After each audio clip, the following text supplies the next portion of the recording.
Chapter 150. Mika Kito's gaze was sinister and sharp. Because I have the ability to do so.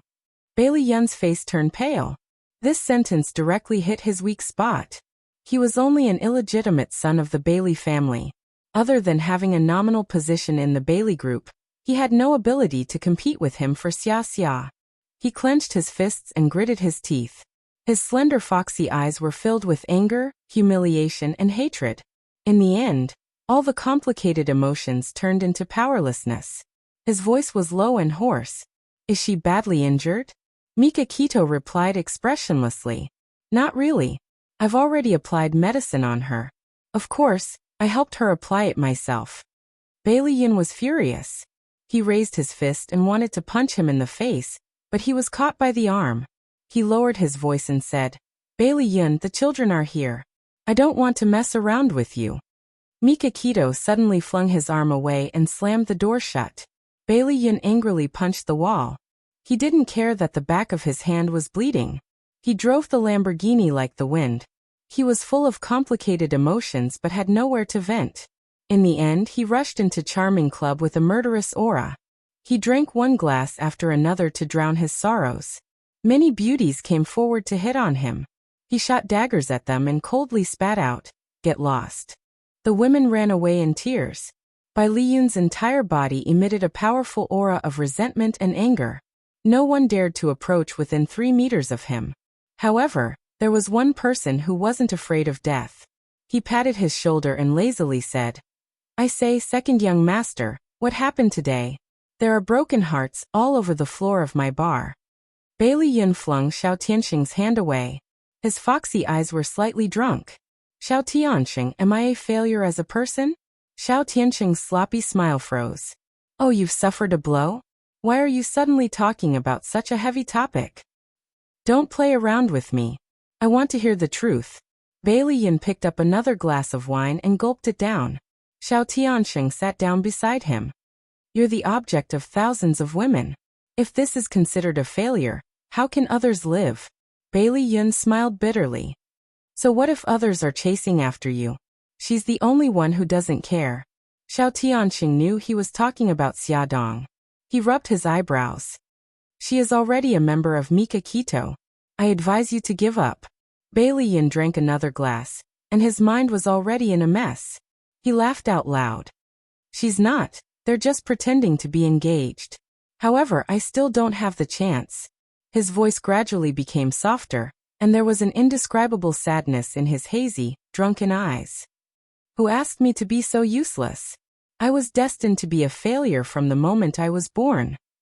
His birth was not blessed by his family, and his existence would only bring shame to his family. Yun. Xiao Tiancheng put his hand on his shoulder. His expression was serious and serious. If you really love her, try again. Bailey Yun choked back his sobs. What if I fail? If you fail. Xiao Tiancheng had a headache. He had never encountered such a tricky problem. He paused and said, if you fail, maybe you should let go. Bai Liyun leaned on the bar counter, trying his best to suppress his strong surging emotions. He originally wanted to be friends with her and let her slowly fall in love with him, but ever since Beitangshan existed, his image seemed so small. He was afraid that one day, she would no longer be able to see him. Think about it. Xiao Tianxing sighed and patted him on the shoulder. When Mika Kito knocked on Xiaodong's door with a bowl of fragrant seafood porridge, she was already asleep. Perhaps because she was too tired, she was in a deep sleep. Mika Kito knocked twice, but no one answered. He turned the doorknob, but it was locked from the inside. He had no choice but to let her sleep on an empty stomach. Xiao Bao and Xiao Guai were sitting in the dining room. On the surface, they were eating at Gigai's, but in fact they were listening to what was going on over there. When he saw Mika Kito coming back with a bowl, Xiao Bao gritted his teeth and said, Uncle Shen, you have to make the person who hurt Mom pay the price. Mika Kito patted his head. I will. Hurry up and eat before it gets cold. Hospital, VIP ward. Bailey Han was lying among a pile of instruments and tubes. His head was wrapped in gauze, and his face was pale. His handsome eyebrows were tightly knitted, and his thin lips were tightly pursed, making him look very fragile. Bai Jinxiu sat by his bed, and old Madame Bai was also sitting by the side with Xiao Yi in her arms. The three of them looked worried. Su Yinqian knocked on the door and walked in. She said anxiously, "Grandma, Mommy Bai, how is Han?" Old Madame Bai sighed.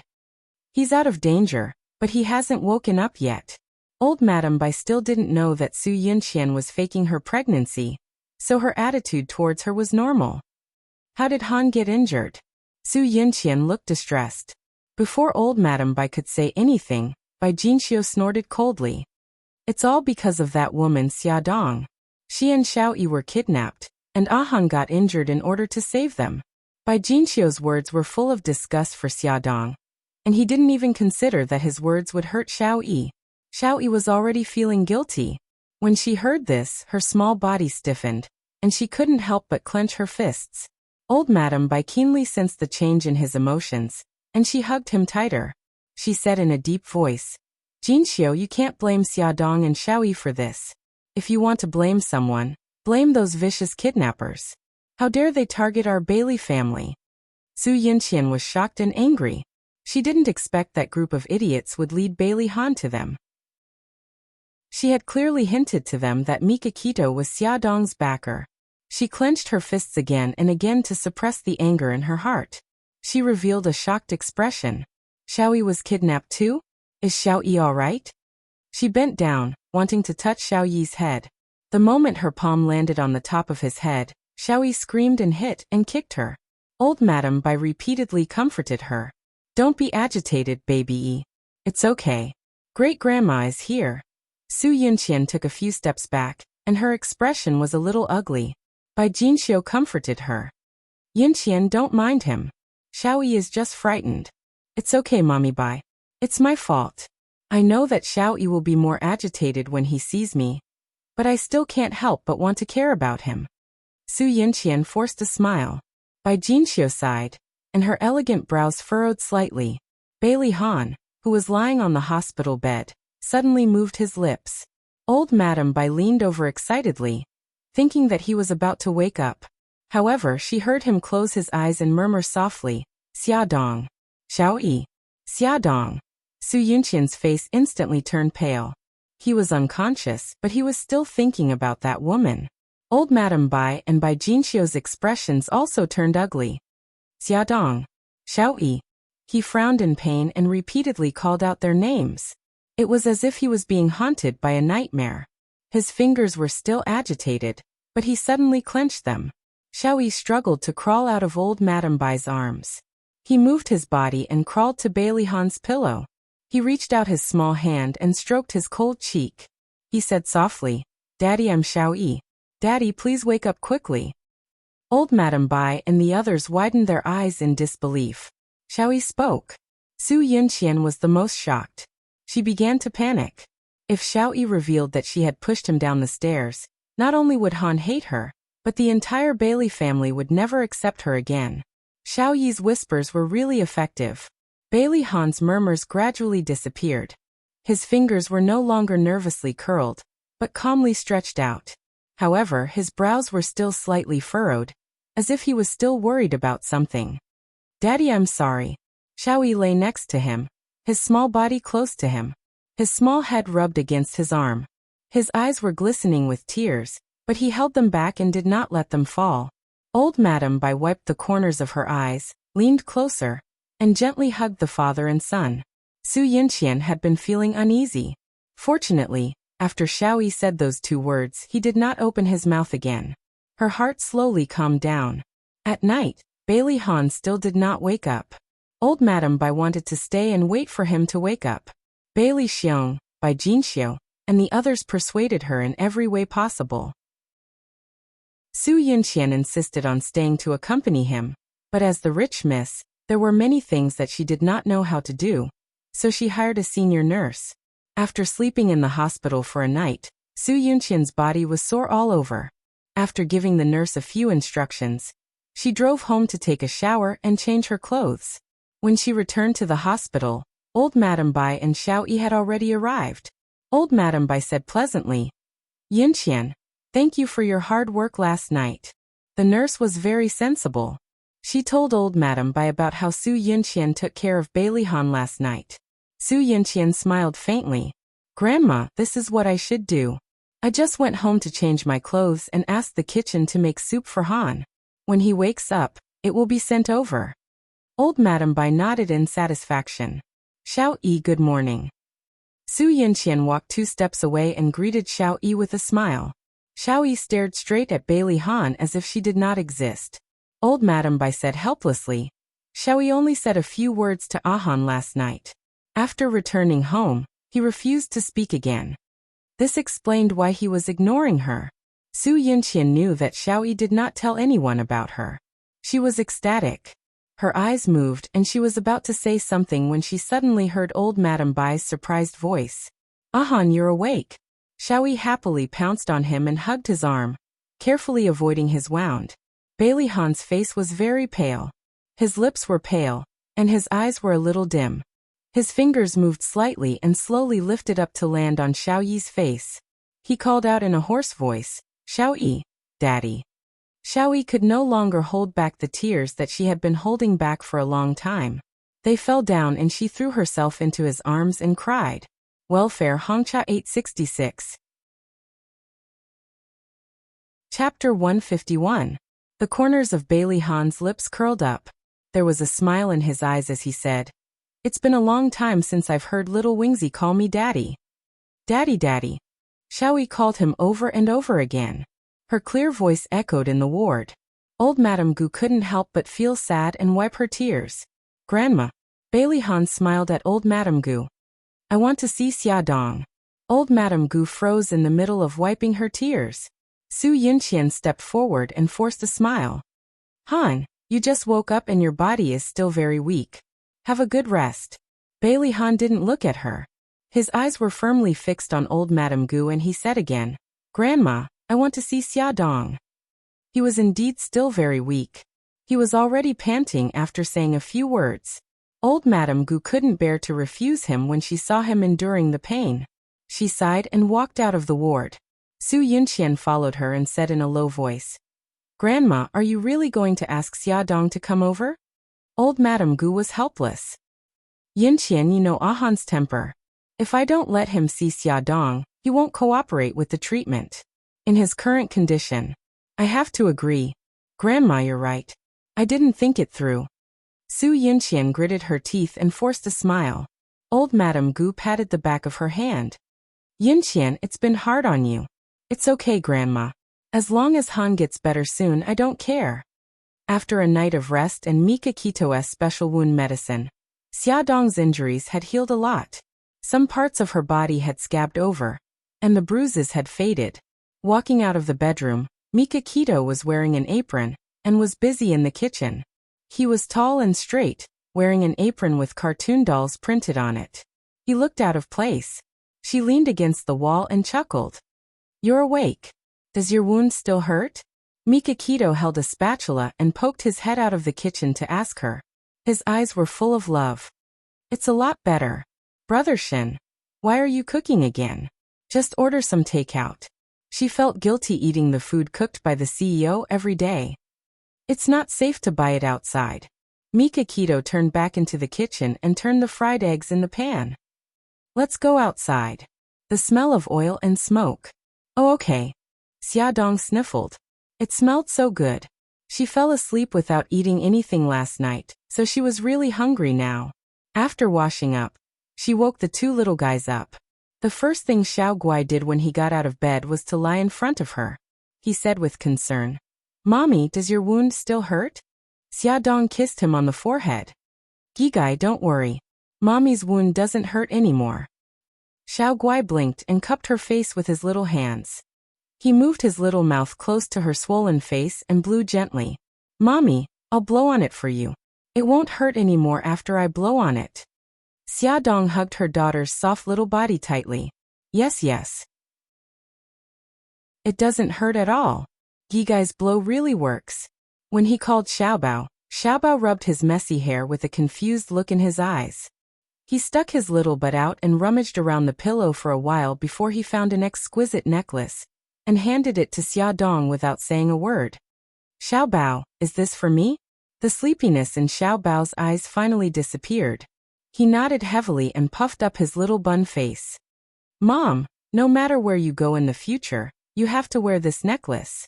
This way, even if you go to the ends of the earth, I can find you. He thought about it for most of the night before coming up with this idea.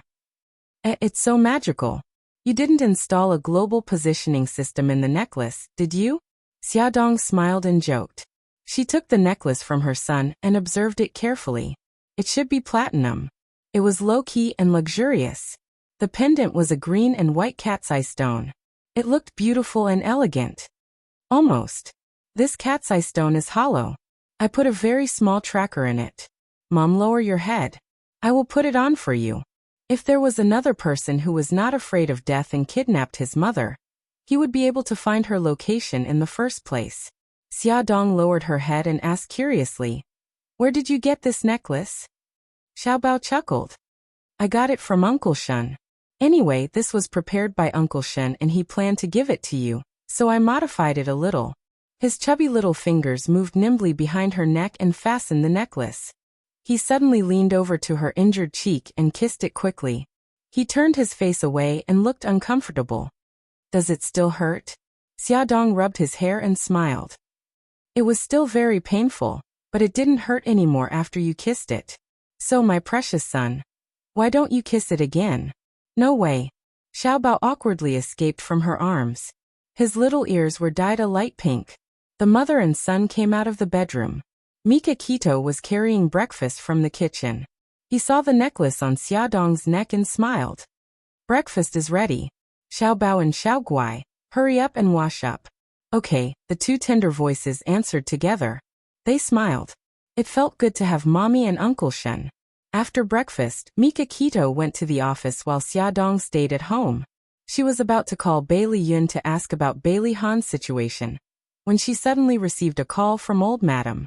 She was very happy to hear that Bailey Han had woken up. When she heard that Bailey Han wanted to see her, she was stunned. She hesitated for a moment and said, "Old Madam, is it inconvenient?" Old Madam's tone wasn't very good. "If Ahan wasn't in a bad condition right now, I wouldn't let you see him. Since I've decided to let you see him, come over." Xiaodong frowned. Anger rose in her heart. She tried hard to suppress it and said calmly, "I understand. I'll be at the hospital in about an hour." Xiaodong changed into a long-sleeved knee-length skirt to cover the scars on her arms and legs. The scars on her body were easy to cover, but the scars on her face were too obvious. She used a curling iron to curl her hair, and used all her strength to push her hair forward, covering her slightly red and swollen cheeks. She sent the two children to Yi Siki's place to take care of them, and then rushed to the hospital. Su Yinqian was also there. She looked at Xiaodong with an extremely cold gaze. Old Madam's face darkened. "Since you're here, go in. You should know what to say and what not to say." Xiaodong didn't want to say anything more. She nodded and pushed open the door of the ward. The sunlight shone in through the window and cast a shadow in the middle of the room. Xiaodong stood quietly in front of Bailey Han's bed. Her heart ached as she looked at his pale face. Bailey Han was also looking at her. Although she tried hard to cover it up, he still saw her injured cheeks. She must also be covered in scars where he couldn't see them. Some of them were even caused by him. She said in a hoarse voice, "I'm sorry. If I hadn't implicated you, you wouldn't have become like this." He closed his eyes and smiled tiredly. "It's not your fault. Come to think of it, he was the one who had implicated her. If he had done a better job back then, the incident with old Mo wouldn't have happened." He waved his hand and she walked closer. He said softly, "Do the injuries on your body still hurt?" He paused for a moment and his face turned slightly pink. Did I hurt the child in your stomach?" Xiaodong knew what he was referring to. Her face heated up, and she looked down uncomfortably. "No, it's okay. The child is fine." He was full of guilt and said softly, "I'm sorry. I almost hurt you." Xiaodong's nose twitched and she burst into tears. "You scared me to death. Do you know that you almost killed yourself?" He smiled. "I didn't want to hurt you." If he hadn't sobered up at the last moment, he really didn't dare to imagine what kind of terrible consequences it would have caused. Xiaodong's heart skipped a beat. She bit her lip and tried to control her emotions. Thank you. There was a gentle smile in his eyes. She tried to say something happy. Xiaoyi spoke. When you were unconscious, he hugged you and cried very sadly. He chuckled. I know. If it wasn't for his cries, I might still be unconscious. His face was pale. It was obvious that he was forcing himself to talk to her. She smiled and said, Mr. Bailey, have a good rest.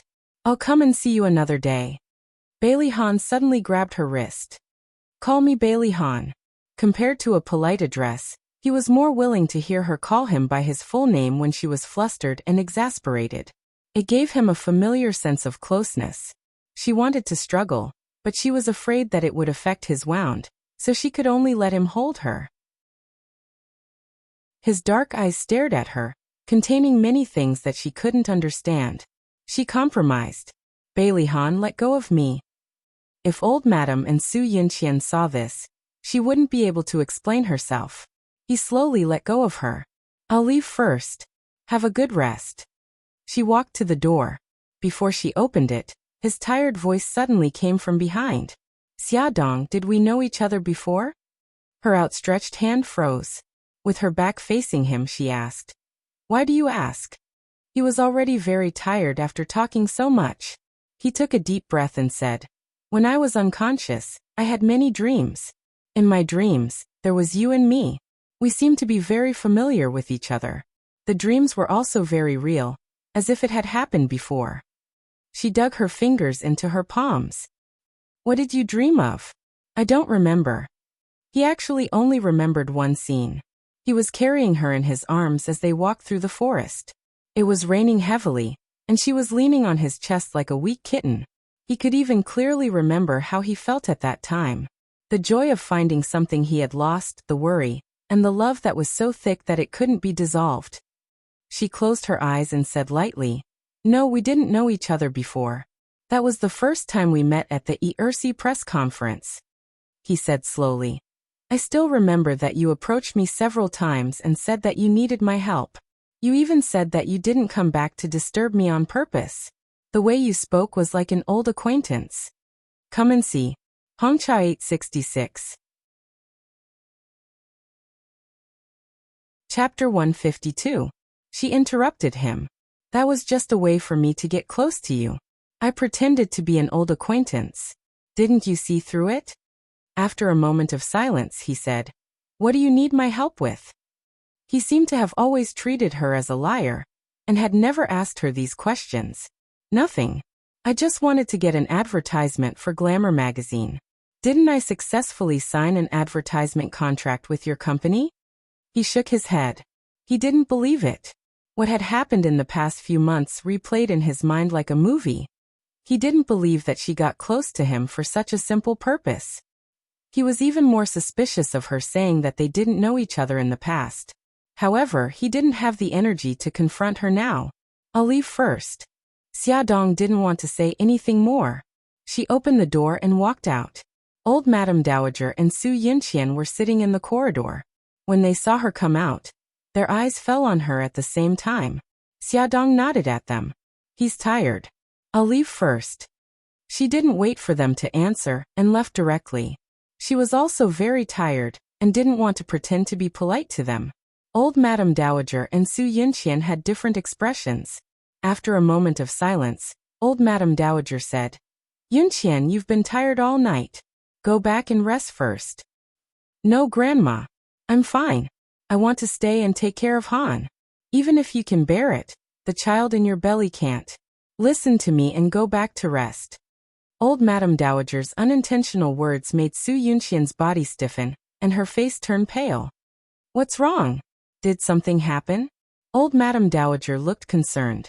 Su Yinqian covered her mouth and sobbed softly. Grandma, I'm sorry.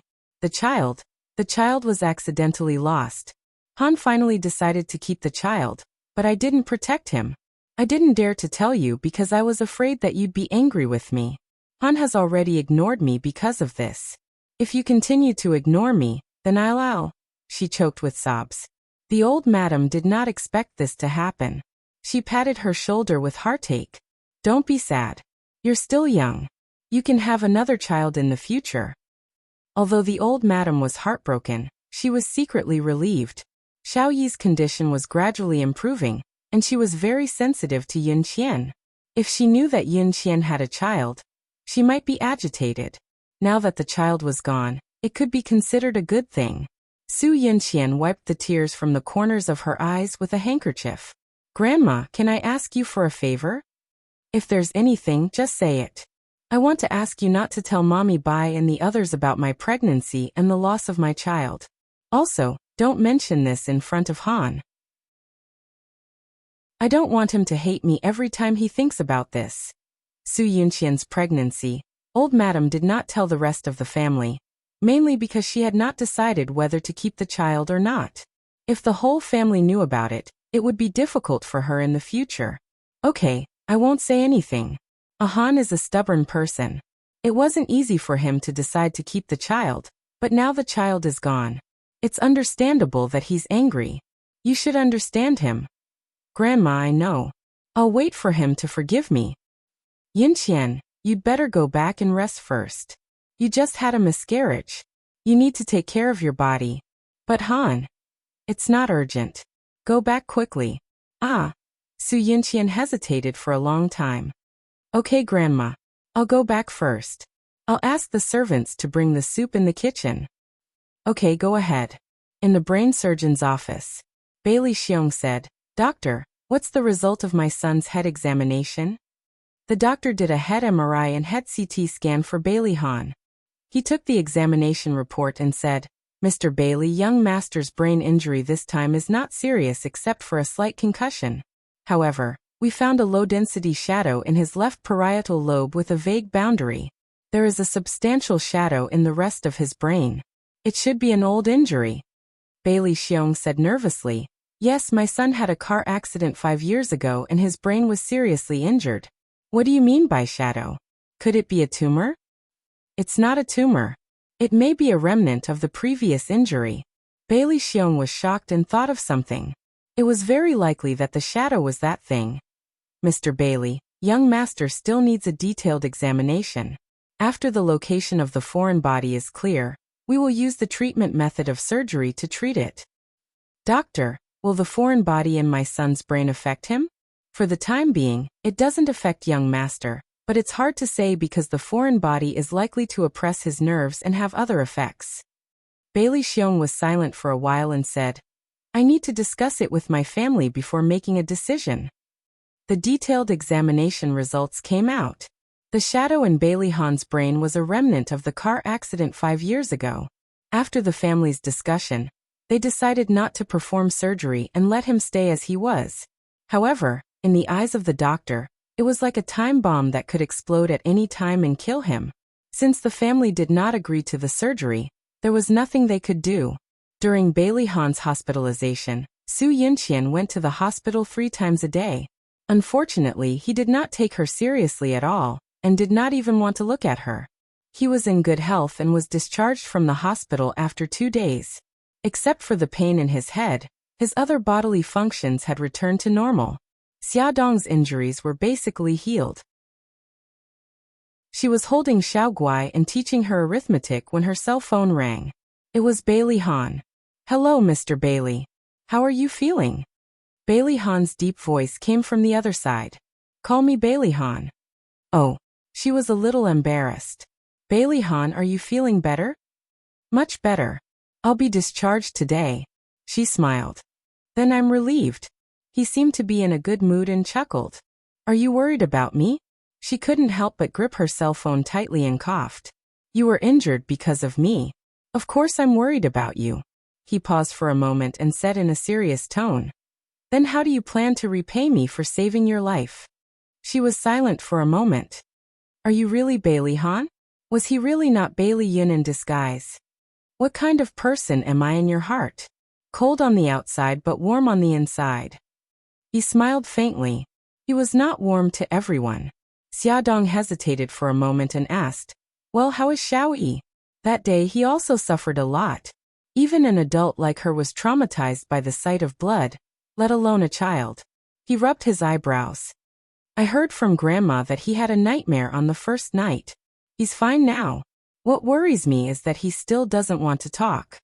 She bit her lip and comforted him. Don't worry. Xiaoyi will get better slowly. He just needs some time to overcome his psychological barrier. He was silent for so long that she thought he had hung up the phone. He suddenly said, "On the day you were kidnapped, I suddenly understood what you said. For Xiaoyi and you, I'm willing to give up my life." Her body stiffened and she had difficulty breathing. Her blood flow was not smooth. Did she hear wrongly? He said that he was willing to give up his life for her and Xiaoyi. She held her cell phone and didn't dare to speak. She tried to convince herself that she was dreaming. He smiled bitterly. "I only dared to admit my feelings for you when I was delirious. Even if you lied to me, I still fell in love with you like a fool. No, don't say any more. I didn't hear anything. I didn't hear anything." Xiaodong hung up the phone in a panic. She hugged Xiao Guai in a daze. Her heart was beating very fast in her chest. She couldn't help but imagine the scene of him hitting the pillar in the wind. "Mommy, what's wrong?" Xiao Guai shook Xiaodong's arm. Her little face was filled with worry. "Mommy is fine. Yi Gai, let's continue." Xiaodong tried hard to shake off those wild thoughts. She picked up a book and continued to teach her daughter arithmetic. Bailey Han held his cell phone in silence. He closed his eyes and rubbed his forehead. He must be crazy. He knew it was impossible between them, but he still wanted to tell her his feelings for her. She was Mika Kito's woman. She was Mika Kito's woman. He reminded himself twice. He wanted to throw her to the back of his mind, but her figure became clearer. There was a soft knock on the door. He said, "Come in." Linny walked in. "Mr. Bailey, are you okay?" Bailey Han extended his hand and gestured for him to sit. "I'm fine now. Dr. Lin, I invited you here to ask you something. Xiaoyi clearly spoke when I was injured, but now he's not saying anything. What's going on?" Linny furrowed his eyebrows. "Can you be more specific? What happened?" Bailey Han crossed his arms and told him everything that happened that day in detail. Of course, he didn't mention Xiaodong's name, and that old Mo came for revenge. After that, he told her about how little Wingzi had cried while he was unconscious. Linny thought about it seriously for a few seconds before saying, "I think little Wingzi's autism is almost fully recovered. The reason why he doesn't want to talk now is probably because he feels guilty and doesn't know how to communicate with you. You also said that little Wingzi felt very guilty. He felt that he was the cause of this kidnapping and your injury. Then what should we do? Communicate with him patiently. You have to send a message that you love him very much. The kidnapping has nothing to do with him. It's not his fault that you're injured. Use positive emotions to influence him and let him walk out of his guilt. Also divert his attention. Don't let him think about it all the time." "I understand. Thank you, Dr. Lin." "You're welcome. Let me know if you need me. Attention, Songshu 566. Chapter 153. When he sent Linny downstairs, Bailey Han saw Xiaoyi open the door and poke his head out. His eyes flashed as soon as he saw them. He quickly returned to his room and closed the door with a bang. How could he get rid of his psychological barrier? Bailey Han rubbed his eyebrows in thought. Bailey Han told the whole family about Lin Yi's suggestion. They resolutely carried out a series of measures. They never mentioned the kidnapping and took extra care of Xiaoyi. Bailey Han didn't go to the company either. He accompanied him every day. Lu Zihao reported to him on the phone, and important documents were sent home for his approval. He and little Wingzi bathed Lil P together. Because the young master had no experience in bathing pets, Lil P became uncomfortable.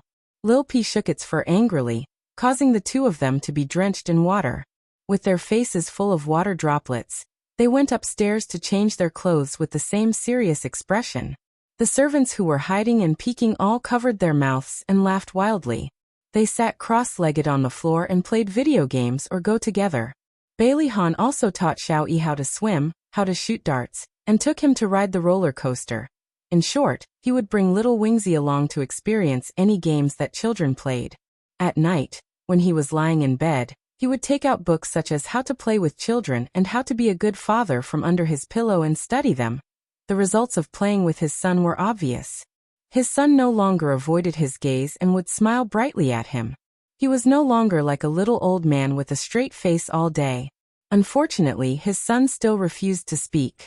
He had the patience to cure his son, but Lu Zihao couldn't take it anymore.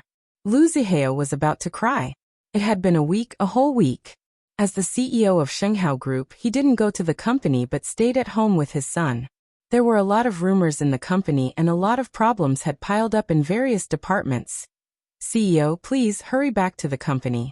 Lu Zihao almost hugged Bailey Han's leg and cried. I know, I'll go to work tomorrow. Bailey Han knew that it wasn't easy for Lu Zihao to withstand the pressure from the board of directors for so long. Bailey Han thought for a while and called Xia Dong. Xia Dong, I have to go back to work tomorrow. Can you bring Xiao Bao over to visit Xiao Yi? Is it inconvenient? Madam doesn't seem to want us to contact with Xiao Yi. Besides, he's almost recovered. Xia Dong's head hurt. She had a headache. She wanted to see Xiao Yi, but Madam hated her because of Bailey Han's injury.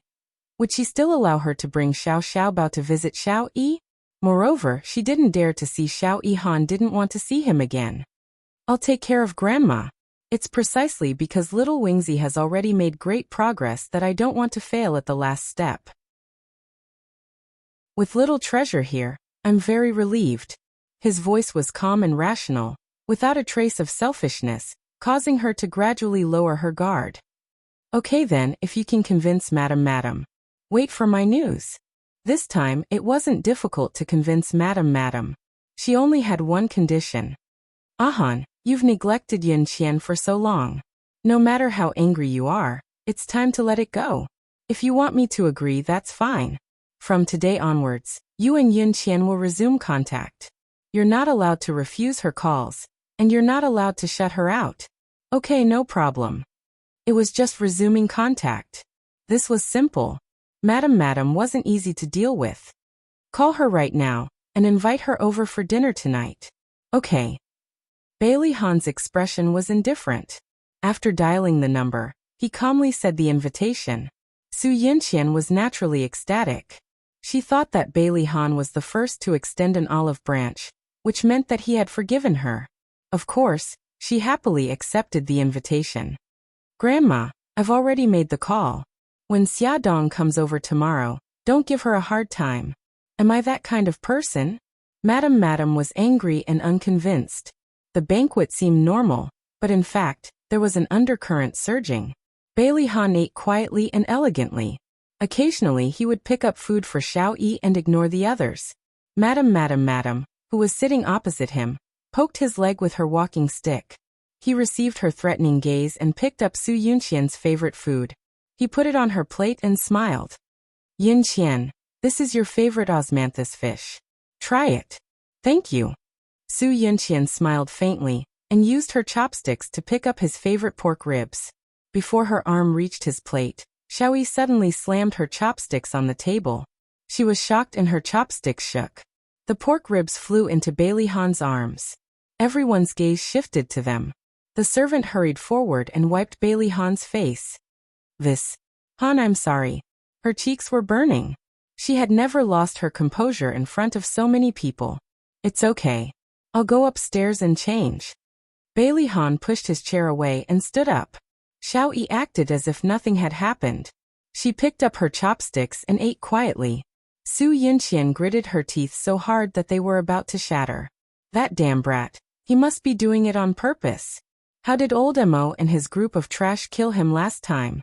He was like a bomb, constantly reminding her that her weakness was in his hands, and he could destroy her at any time. What did she have to do to shut him up forever? The next day, Xia Dong brought Xiao Bao to Bailey's old residence. She had already prepared herself for people to roll their eyes at her, but she didn't expect the butler to be so nice to her. Xiao Bao went upstairs and was not as lively as usual. He leaned over to Xiao Yi's ear and chattered nonstop. He silently squatted in front of Xiao Yi and looked her up and down with his clear eyes. Xiao Yi felt uncomfortable under his stare. Xiao Bao suddenly said, Bailey Yi, do you know that sometimes I really hate you to death? Xiao Yi's small body stiffened. Sure enough, everyone hated him because of that incident. Xiao Bao hit his forehead hard. You're really annoying. You obviously know how to talk, but you don't say it. You make everyone so anxious. Even my mommy cried a few times because of you. That woman cried because of him? It seemed like something she would do. When she was kidnapped, she even took a bullet for him. It wasn't unusual for her to cry because of him. Xiao Bao saw that he was in a daze and snorted coldly. Let me tell you, don't think that my mommy is pretending just to get close to your daddy. My mommy doesn't want to get close to him. If it wasn't for Gigai, forget it, I won't say so much to you. Gigai. Xiao Yi suddenly turned her head and stared at Xiao Bao. What's wrong with Gigai? Oh, you're finally willing to talk. Xiao Bao glared at her angrily. Gigai is my sister. Why are you so concerned about her? Xiao Yi choked on his words. Her round face puffed up and her eyes sparkled. She paused for a few seconds and said, She's my friend. It's natural for me to care about her. Humph, who was the one who poured a drink on Gigai and caused her to fall ill? Xiao Bao was very vengeful. He would remember anyone who dared to hurt the people he cared about for the rest of his life. I was wrong at that time. I apologize. Even though Xiao Yi was apologizing, she still looked insufferably arrogant. Can you tell me now what happened to Gigai? Also, why did a drink cause her to fall ill? What's wrong with her? Xiao Yi's eyes had a sharpness that didn't match her age.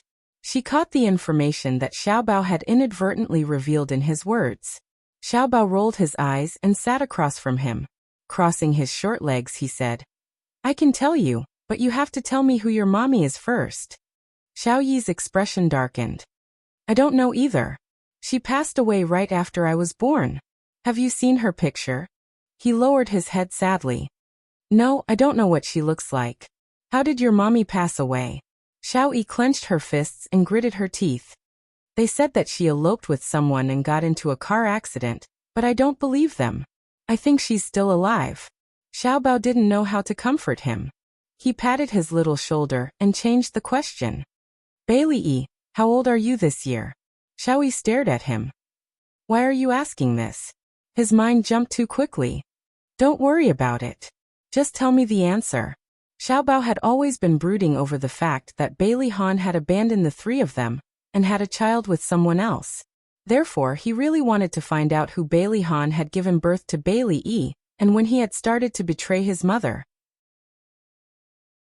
Xiao Yi thought of his condition and answered reluctantly, 4.5 years old. Xiao Bao's pupils shrank. He and Xiao Guai were also 4.5 years old. Bailey Han, that bastard, was actually fooling around with another woman when his mommy was pregnant. He was so angry. He gritted his teeth and asked, Then what's your birthday? The 6th of February. Xiao Bao was petrified. The 6th of February. His and Xiao Guai's birthdays were also on the 6th of February. Boo-hoo, he was going to kill that bastard Bailey Han. No one was going to stop him. Xiao Bao suddenly jumped up from the ground.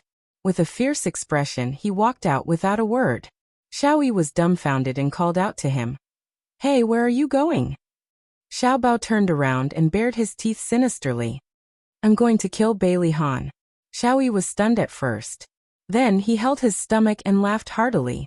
Still not satisfied, he lay on the ground and copied Xiao Bao's old actions. He rolled and laughed like a happy puppy. Xiao Bao's face darkened. He was actually being laughed at by this annoying guy. The corners of his mouth twitched. Stop laughing. Ha ha ha ha. Xiao Yi seemed to want to make up for all the laughter he hadn't used in the past 4 years. He rolled around on the ground happily. Xiao Bao was completely enraged. His eyes were round and round. Fine, keep laughing. Don't think that I'll tell you about Xiao Guai. Xiao Yi stopped laughing and turned around to sit up. He raised his little chin, and his eyes were full of disdain. Xiao Bao, you're not a man. You don't keep your word. I despise you. Beauty novel Songshu 566. Chapter 154. Xiao Bao raised his eyebrows, a mischievous glint in his black eyes. I'm not a man, I'm a child. This time, it was Xiao Yi's turn to grit his teeth in anger. Xiao Bao, you cheated. All's fair in war. Bailey Yi, I'm sorry. Xiao Yi's eyes widened. He seemed to have thought of something and suddenly curled his lips. It's okay if you don't tell me. I'll find out myself. Take your time. Xiaobao shrugged nonchalantly. If you have the ability to find out, it'll prove that what I said is true. Xiaoyi snorted. Don't worry. After I find out, I'll tell great-grandmother about it so that she won't have to worry. He could tell that great-grandmother didn't like Xia Dong either. It was as if she was afraid that she would steal daddy away. Xiaobao glared at him. You win. So, are you willing to tell me the truth now? Xiaoyi crossed his arms arrogantly. Xiaobao glared at him fiercely.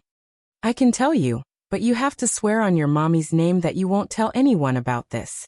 If you break your oath, your mommy will never be reincarnated. Xiaoyi said angrily. That's too cruel of an oath. Xiaobao shrugged. As long as you don't break your oath, everything will be fine. Xiaoyi was conflicted. In the end, his curiosity won out. He gritted his teeth and said, I swear that I won't tell anyone about what you told me. Otherwise, my mommy will never be reincarnated. Okay, you can tell me now. Very good. You have to remember your oath. Xiaobao patted his shoulder in satisfaction. This is what happened. Xiaobao only talked about his sister's illness and how his mother had no choice but to give birth to a child with the same blood as Gigai to save Gigai. As smart as Bailey Yi was, he immediately reacted. His eyes widened in disbelief. So you and Xiao Guai are also daddy's children? That's right. Xiaobao pouted in disdain. But I won't acknowledge him. He abandoned the three of us and even had you with another woman. He's so despicable. Xiaoyi didn't recover from the huge shock for a long time. He stared blankly at the floor. His daddy actually had 2 children with another woman. Hey, are you stupid? Xiaobao poked his arm with his finger. You've already sworn that you won't tell anyone. Do you hear me? No, that's impossible. Xiaoyi grabbed his hair angrily. Didn't you say that your daddy is Mikikito? Xiaobao rolled his eyes. I was lying to you. If my daddy is Uncle Shen, I have no reason not to take his surname. You're lying to me. You must be lying to me. Xia Xiaobao, I won't believe you. Xiaobao sneered. I'm lying to you? What's the benefit of lying to you? Let me tell you, I've never liked you because your mother seduced Bailey Han and made him abandon my mother. No, that's not it. My mother isn't that kind of person. Daddy must know my mother first. Xia Xiaobao, you're not allowed to speak ill of my mother. Whether you believe it or not, that's what happened. Xiaobao didn't back down and stared into his eyes. Xiaoyi rushed up angrily and grabbed Xiaobao's collar. The 2 little guys wrestled with each other. Bailey Yi, I'm warning you. Don't hit my face. Xia Xiaobao, don't grab my hair. Let go of me. The 2 of them fought for more than 10 minutes before they finally got tired. They grabbed each other's necks and lay on the floor panting. Bailey Yi, let go. You let go first. Let's let go together. I'll count to 3. Xiaobao counted to 3, but the 2 sly guys didn't let go. They were still grabbing each other's necks. If you don't let go, I'll suffocate to death. I'll count to 3 again. Okay, Xia Xiaobao, don't play any more tricks. Xiaobao's little face was red from suffocation. He counted to 3 again. This time, the 2 of them let go at the same time. They were panting and staring at each other with eyes that said, I can't wait to bite you to death. The 2 little guys were injured.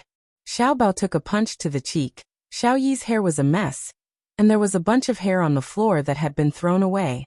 Their clothes were messy and they were in a sorry state. After a few minutes, the 2 of them calmed down. Xiaoyi was still immersed in the huge blow.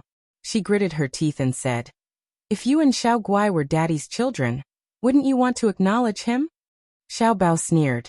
I won't acknowledge someone who abandoned me. As for Xiao Guai, she doesn't even know who daddy is. She also doesn't know what illness she has. So don't let it slip in the future. Xiaoyi was stunned. After a while she asked, Is Xiao Guai's illness serious? Xiaobao's expression became serious. It's serious. It's very serious. Otherwise, my mommy wouldn't have been so desperate to get close to your daddy. Xiaoyi fell silent. She turned her back to Xiaobao and curled her little body up. She still couldn't accept this. Xiaobao suddenly felt sorry for her when she saw how lonely she looked. She hesitated for a few seconds, reached out, and patted her on the shoulder. She said softly, "Don't worry. Xiao Guai and I won't fight over your daddy. Just pretend you never heard about this. But you have to treat my mommy better in the future. Even if it's because she's been so nice to you, you have to treat her a little better." Xiaoyi hugged his knees tightly and curled himself into a ball. His clear eyes gradually became misty. He bit his lip tightly and held back the tears that were about to come. "Bailey, I'm leaving. Don't pretend to be autistic. Hurry up and get better. Don't let your family worry anymore." Xiaobao got up from the ground and looked down at him like an adult. "How did you know I was pretending?" Xiao Yi's voice was a little choked up. Xiaobao rolled her eyes. "Did you forget that I worked with you and asked you to pretend to be sick? Who knew that you were such a genius that you pretended to be autistic? Although you pretended to be autistic, I knew you had an ulterior motive. So I observed you and found a small loophole." "What loophole?" "Humph. It's because you treated me differently." Speaking of this, Xiaobao became angry. "The last time I brought Gigai to see you, you gave Gigai the pastry she liked, but you gave me the peanut butter that I hate. You must have done it on purpose. Which autistic child would be so scheming?" Xiaoyi was silent. He was right. "I did do it on purpose." Xiaobao walked to the door and suddenly heard Xiao Yi's muffled voice from behind. "Why is your mommy so nice to me?" Xiaobao blinked his large eyes. "My mommy is kind. My mommy said that you are a child without a mommy. Although you have a bad temper, you are actually very pitiful. You yearn for a mother's love and friends, so she treats you very well." He snorted. "She treats you so well that even I, her biological son, am jealous." Xiaobao spoke casually, but Xiaoyi listened attentively. His body stiffened and his heart started to beat wildly. A bold idea popped into his mind. He was so excited that his voice trembled. "Xia Xiaobao, is it possible that she is actually my mommy too?" Xiaobao's delicate eyebrows shot up. He widened his eyes and said angrily, "What do you mean? Are you trying to steal my mommy?" Roar, this damn annoying person. Did he eat a leopard's guts? No. Little Wingzy abruptly sat up, his eyes flashing with fanaticism. "How old are you? When is your birthday?" Xiaobao's eyes narrowed. "Same as you. 4.5 years old. My birthday is on the 6th of February. Xiaoyi suddenly rushed over and placed both hands on his shoulders. "Isn't it obvious? We were both born on the same day. She cares about me and even took a bullet for me. If she isn't my mommy, why would she do that?" "What did you say? My mommy took a bullet for you?" Xiaobao was shocked. His eyes widened in disbelief. "No, that's impossible." Xiaoyi nodded vigorously. "When we were kidnapped, she stopped the kidnappers from hurting me many times. Also, I keep feeling that there's something wrong with the way she looks at me. It's like she's very sad." "No, I don't believe it." Xiaobao had always believed that Bailey Han abandoned his mommy and had Bailey E with another woman. Now that the plot had been reversed, it was destroying his belief. Xiaobao violently pushed Xiao Yi away. It was as if he was being chased by a ferocious beast. He ran out of his room in a panic. Xiao Yi stared blankly at the empty doorway. After the shock and excitement, it was followed by endless pain. His little face was filled with grief. If she really was his mommy, why would she abandon him? Why? "Xiaobao, what's wrong?" Xia Dong suddenly stood up from the sofa. She looked in shock at Xiaobao, who was running down the stairs. His handsome little face was covered in tears. Xiaobao threw himself at her. She quickly bent down and picked him up. "Baby, what's wrong? Are you feeling unwell? Quick, tell mommy." Xiaobao looked at her anxious expression and burst into tears.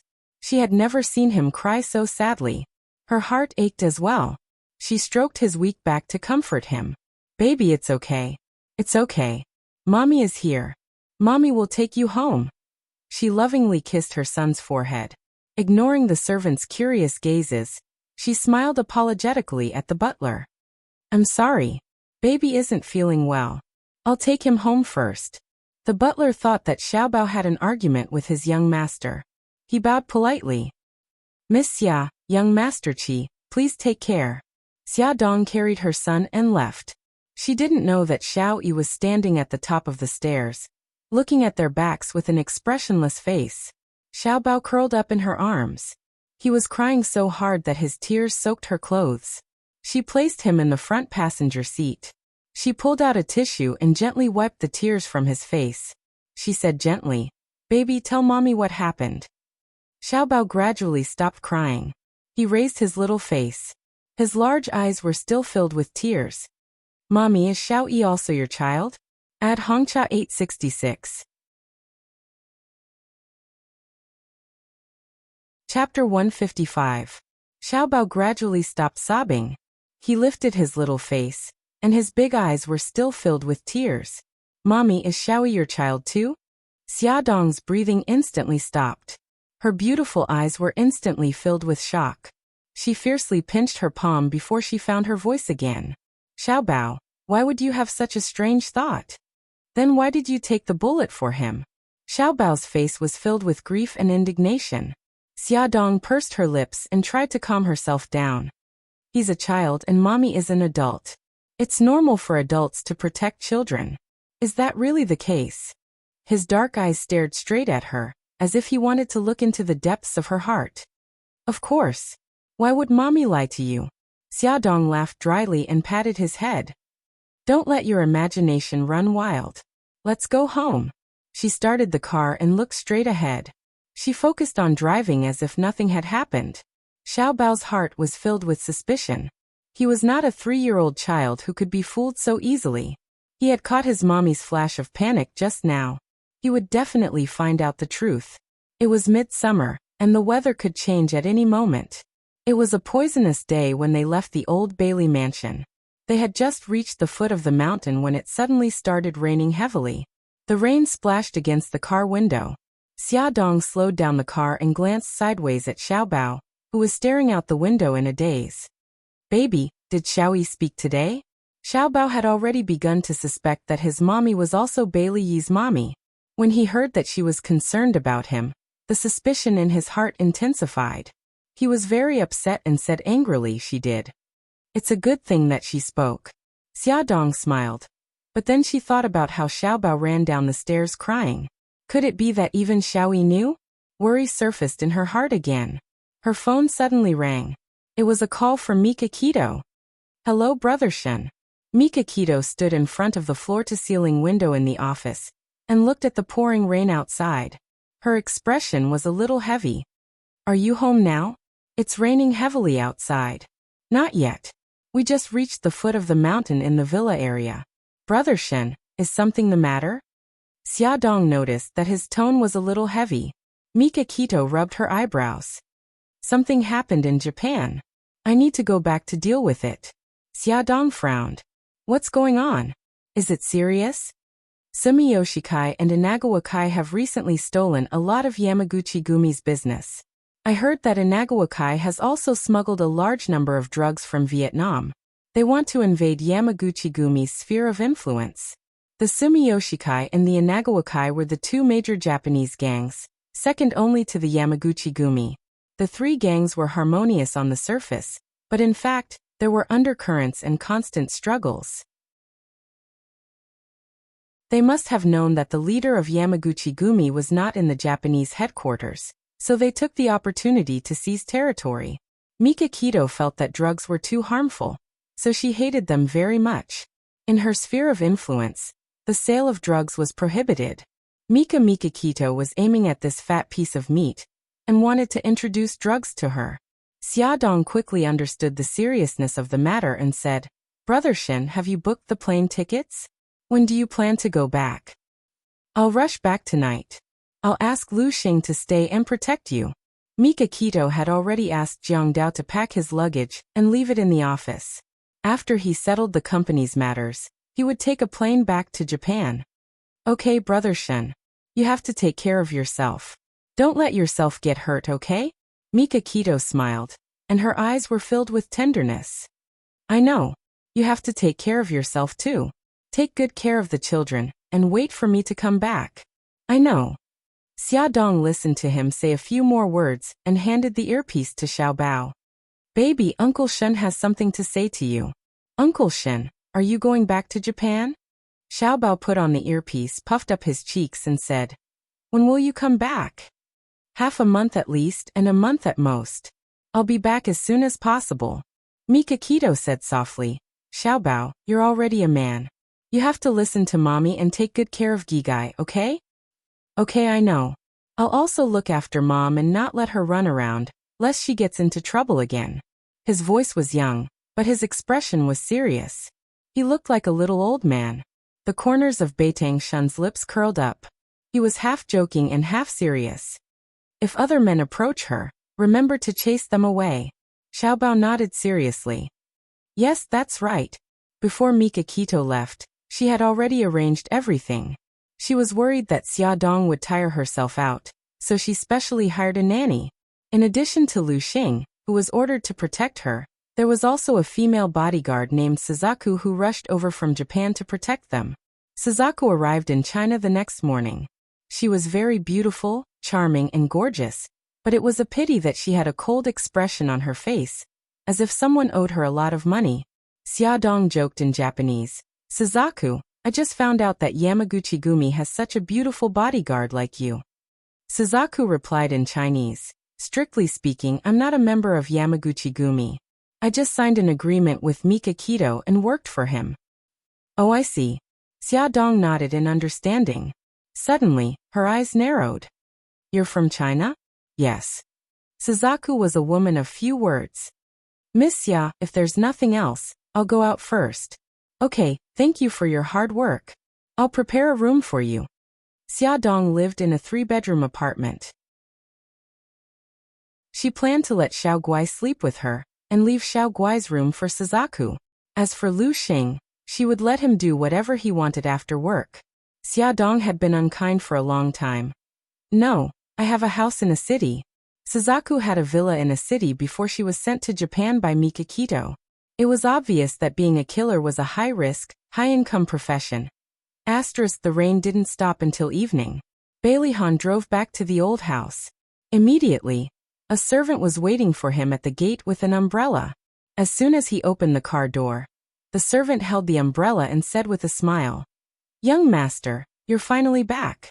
Little master is speaking." A look of surprise flashed across Bailey Han's eyes. He quickened his pace and walked to the living room. As soon as he reached the door of the living room, he heard the old lady's laughter and Xiao Yi's clear and tender voice. He seemed to be telling a joke, which made the old lady laugh. Bailey Xiong and Bai Jinxiu were also sitting in the living room with smiles on their faces. The servant took off his wet coat and hung it on the floor hanger. Bai Jinxiu smiled and said, "Han, you're back at the right time. Come and listen to Xiao Yi's joke." It made the old lady very happy. "That's right. Come and listen too." The old lady wiped the tears from the corners of her eyes. No one could tell if they were tears of laughter or tears of joy. "Daddy, you're back." Xiao Yi stood up from the sofa and greeted him. Gigai. Bailey Han patted his head, picked him up, and put him on his lap. "What joke is Xiao Yi telling? Tell it to Daddy too." "Okay." His beautiful eyes curved. "But Daddy, I have a condition. If I can make you laugh, you have to promise me one thing. You've learned to negotiate with Daddy?" Bailey Han's eyes were smiling. His cold and handsome face seemed to soften a lot. He ruffled his hair. "Let's hear it." He pursed his lips, and his dark eyes were filled with anticipation. "Daddy, I want to thank Chief Editor Xia in person. I know that she took good care of me when I was sick." The old lady's expression changed. She wanted to say something, but in the end, she held back. Bailey Xiong and his wife's expressions were also a little ugly. Bailey Han's lips curved. "You should thank her, but I can only make a decision after I hear your joke." Little Wingsy's eyebrows also curved as he began to tell a lively joke. The joke itself was not very funny, but when paired with his rich facial expressions, it seemed particularly funny. Bailey Han looked at his little face brimming with smiles. That pair of eyes that were as bright as the stars made him smile from the bottom of his heart. He realized that after his son fell ill, he had become a little different. His expression had become richer, and he smiled more often. He enjoyed the change in his son. Before going to bed, Bailey Han went to Xiao Yi's room. He was already asleep. His small body lay on the bed and only took up a small space. He didn't seem to be sleeping very well, and his brows were slightly furrowed. Bailey Han reached out and smoothed out the wrinkles between his brows. He gently stroked his cheek. Just as he retracted his hand and stood up, he suddenly heard Xiao Yi's sleep-talking voice. "Mommy, don't go, don't abandon me." Bailey Han's breath stopped. When he came out of his son's room, he was in a terrible mood. He remembered that 4.5 years ago, the old madam had brought little Wingsy to him and told him that he had a child with a woman. At that time, he had been shocked and at a loss. He tried hard to recall what the woman who had given birth to his child looked like, but he could not recall. When Xiao Yi was 2 years old, he asked him where his mommy was. He couldn't answer, so he could only tell Xiao Yi the answer that the old lady told him. He said that his mommy was already dead. Xiao Yi didn't believe him. He said that his mommy wasn't dead. She just went somewhere far away. He even cried and asked him for his mommy. He was so angry that he hit Xiao Yi for the first time. Bailey Han didn't expect that Xiao Yi still didn't want to believe that his mommy was already dead. Sitting on the deck chair on the balcony, he was exposed to the night sky that had been washed by the rain. The cool air seeped into his heart, and his irritated mood gradually calmed down. However, he couldn't help but think of someone. His finger repeatedly scrolled through the contact list on his phone. He was hesitant. What was she doing at this time? Was she with Mikakito? Bailey Han rubbed his brows. He persuaded himself that he called her for business. He just wanted to tell her that Xiao Yi wanted to see her. "Hello, Bailey Han?" Her voice was very soft and comfortable to listen to. Ad Xinwu 799. Chapter 156. He paused. "Xiaodong, Xiao Yi is willing to talk." She smiled happily. "Congratulations." He smiled. "I'm very grateful for everything you've done." Xiao Yi is also very grateful. He wants to thank you in person. "When are you free? I'd like to treat you to a meal." Well, Xiaodong glanced at the little guys who were playing games on the sofa. "It's okay. We didn't do anything." His voice was low. "Don't misunderstand. I don't mean anything else. If Mr. Beitang is willing to come, I'd be honored." Xiaodong knew that he had misunderstood. She quickly said, "No, Brother Shen went to Japan. He won't have any objections. I just don't think there's a need." She slapped her forehead gloomily. Xiao Bao was already suspicious. Maybe Xiao Yi was also suspicious.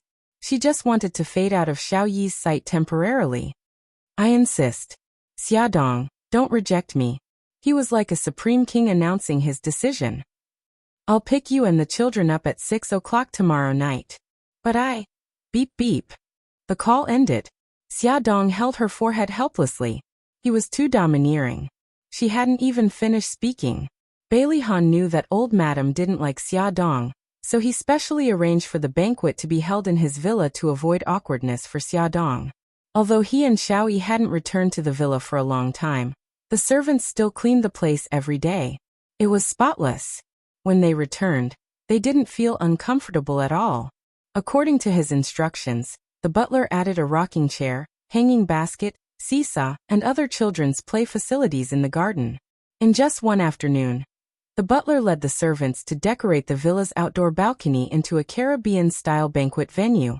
Under the blue sky and white clouds, the golden sunset covered the entire open-air balcony with a layer of faint radiance. Tall palm trees, coconut trees, and date trees exuded the unique fragrance of trees and fruits. Under the parasols, there were a few white reclining chairs placed side by side.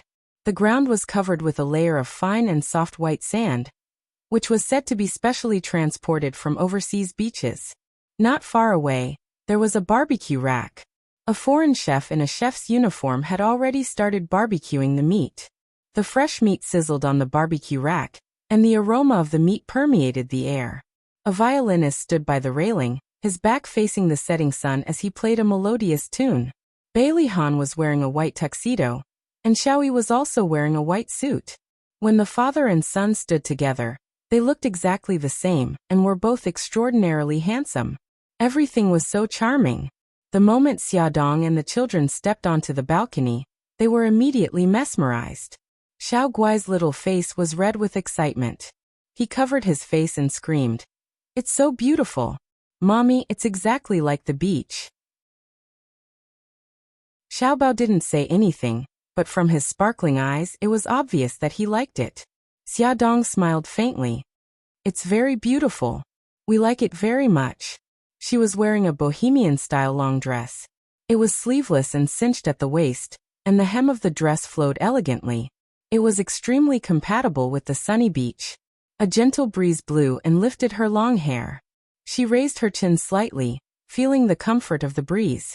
Her side profile looked tranquil and beautiful under the sunlight. She smiled. "Bailey Han, I also brought a guest over. I hope you don't mind." The guest Xiaodong was talking about was Suzaku, who was standing behind her.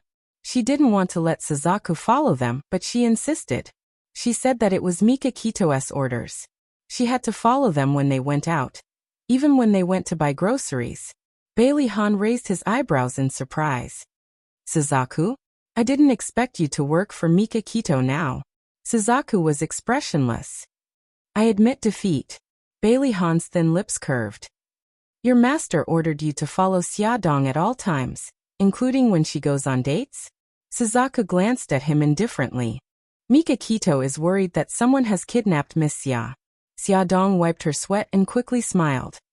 "Suzaku, since you're here, don't just stand there. Do whatever you like. I think Mr. Bailey won't mind, okay?" She looked at Bailey Han for help. Bailey Han shrugged. "Of course he won't mind. Miss Suzaku, please make yourself at home." The last golden ray of the setting sun slid past the horizon. They were either lying or sitting on the beach, enjoying the delicious food and listening to the melodious music. It was as if they could hear the sound of the waves. The cool breeze blew gently and it was extremely comfortable. Bailey Han held orange juice in one hand and red wine in the other. He sat on the recliner beside her and handed her the orange juice. There was a gentle smile on his face. "Let me toast to you. Thank you for taking care of Xiao Yi these days. You can't drink alcohol, so orange juice can replace it. I didn't do anything. You don't have to be so polite." Xiaodong clinked her glass with his and smiled as she took a sip of the orange juice in her glass. Bailey Han tilted his head and looked at the three little rascals playing in the rocking chairs in the distance. He chuckled and said, "They are getting along very well now. I'm very happy that they have become friends. There is a kind of friend that is called no discord, no concord. Xiao Yi and Xiaobao are like that." Xiaodong looked at them laughing and her heart softened. Her eyes were as bright as the stars and there was a charming smile on her face. Bailey Han's gaze fell on her. She was very beautiful when she smiled. Her eyes were curved like beautiful crescent moons. Her eyes were clean and clear without any impurities. Her happiness seemed to be very simple. As long as the children were happy, she would be happy too. She was very rational when she was working, but sometimes she would be silly when facing him. He couldn't help but want to get closer to her. Xiaodong received his passionate gaze. She touched her hair uncomfortably and smiled. "I'm going to see the children." She put down her glass and got up to leave. He suddenly grabbed her wrist. Her body stiffened and she didn't dare to look back. His voice was low and hoarse. "Xiaodong, who is the father of the children? Is it Mikakito?" Xiaodong lowered her head. "Is the answer very important?" "It's very important to me. If it was Mikakito, then he had no chance at all." He waited for her verdict. His heart was thumping. She closed her eyes and said slowly, "No." His throat bobbed. "Then who is it?" "He's no longer around." He tightened his grip on her wrist and pulled her into a warm embrace. Suzaku, who was sitting at the side quietly eating barbecued meat, put down her plate and stood up vigilantly. Her sharp eyes stared at Bailey Han. If he did anything out of line, she would not hesitate to take action. Bailey Han ignored her and said in a low voice, "Who is the father of the children you're carrying now?" Xiaodong smiled. "This time it's Mikakito." "No, I don't believe it." He pinched her chin and forced her to look into his eyes. His eyes were dark and deep, just like the sky before a storm. He lowered his voice with a hint of anticipation. "We've done it twice in total. I didn't use any protection on both occasions." She interrupted him. "No, it's not yours." The blood drained from his face. All his fantasies were shattered. She laughed self-deprecatingly. That's right. What you're seeing now is the real me. I'm a promiscuous woman who's two-timing. You can use any word you like. Stop talking. He suddenly covered her mouth. There was a cold anger in his eyes. I'm too stupid. This matter ends here. He used so much strength that it hurt her face. However, she did not make a sound or struggle. She only looked at him quietly. Her pair of clear and bright eyes were devoid of sorrow, joy, anger, and displeasure. His heart was filled with grief and indignation. Why did he still have hope? Why did he end up humiliating himself? Suzaka said coldly, Bailey Han, let go of Miss Xia. You're not allowed to bully my mommy. Let go of her. Xiaobao realized that there was something wrong with the adults here. She jumped down from the rocking chair and rushed over without thinking. She kicked Bailey Han's long legs fiercely. Bailey Han slowly released his hand. His face was dark as he left the balcony without a word. He was in a terrible mood and needed to be alone to get some fresh air. With the crisis resolved, Suzaka sat down and continued to enjoy the food and wine. Mom, are you all right? Xiaobao nudged Xiaodong, who was frozen on the spot, worriedly. I'm fine. Xiaodong revealed a smile and sat down on the rocking chair. Xiao Yi also ran over and pointed at the fruit platter on the table. Chief Editor Xia, the servants just delivered these fruits. What do you like to eat? I'll get it for you. He looked so cute in his white suit. Xiaodong couldn't help but pat his head. She smiled and said, Thank you, Xiao Yi, but there's no need. I'm already full. Brother, come over quickly. There's a little bug on the rocking chair. I don't dare to get down. Xiao Bao and Xiao Yi both ran away, leaving Xiao Guai alone on the rocking chair. She cried out pitifully. Gigai, don't be afraid. I'll be right there. Xiao Bao ran away quickly. Xiaodong stood up and wanted to follow, but Xiao Yi suddenly grabbed her finger. There was a sweet smile on her little face. Chief Editor Xia, I see a strand of white hair on your head. Can I pluck it out for you? White hair. Xiaodong was shocked. Was she that old?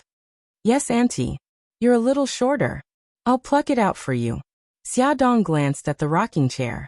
Xiao Bao should have already removed the bug. Xiao Guai jumped down from the rocking chair. The siblings walked over hand in hand. Oh, okay. Then I'll have to trouble you. Xiaodong squatted down and lowered her head. She felt a pair of small hands caress her hair. Then she felt a sudden pain. Are you done? She asked. Yes, I'm done. Xiao Yi quickly plucked it out and put it in his pocket. She looked up. Xiao Yi, let me see. Xiao Yi had already taken out a strand of white hair from his other pocket. He handed it to her. Actually, he picked it up from his great-grandmother's room. Attention, Hongcha 866. Chapter 157. My hair is really white. Am I really that old? Xiaodong was very sad. She was clearly not even 30 years old yet, sob. Mommy, why are you squatting on the ground? Xiao Bao walked over with Xiao Guai and asked curiously. Bao Gigai, Mommy's hair is already white. If Mommy becomes an old woman, will you still love Mommy? Xiaodong hugged her children sadly and rubbed against them. Xiao Bao's face turned green. Mom, it's normal to have white hair. Look at the young man's white hair. He's still a teenager and he already has white hair. It's your fault for overusing your brain. When we go back, I'll research a diet to nourish you. I'm sure you'll be rejuvenated.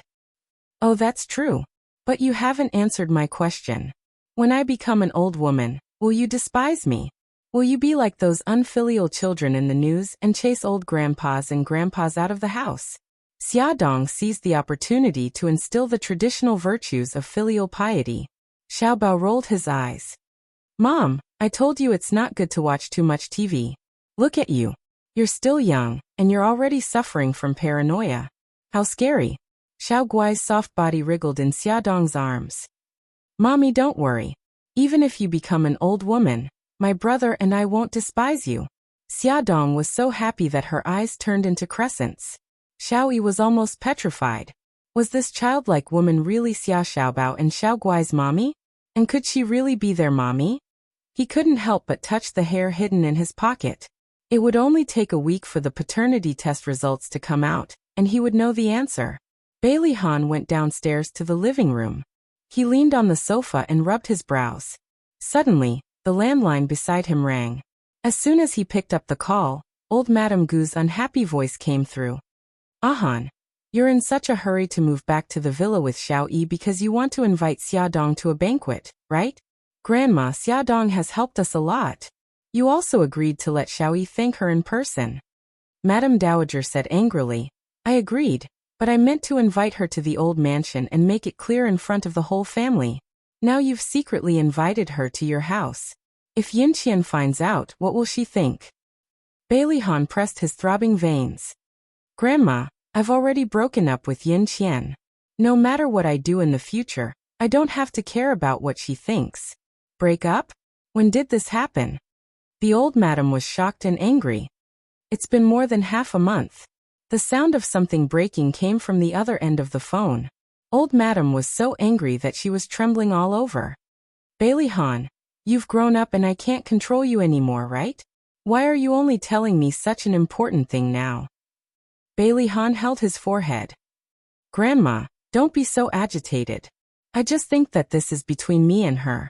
There's no need for you to worry about it. Is this between the two of you?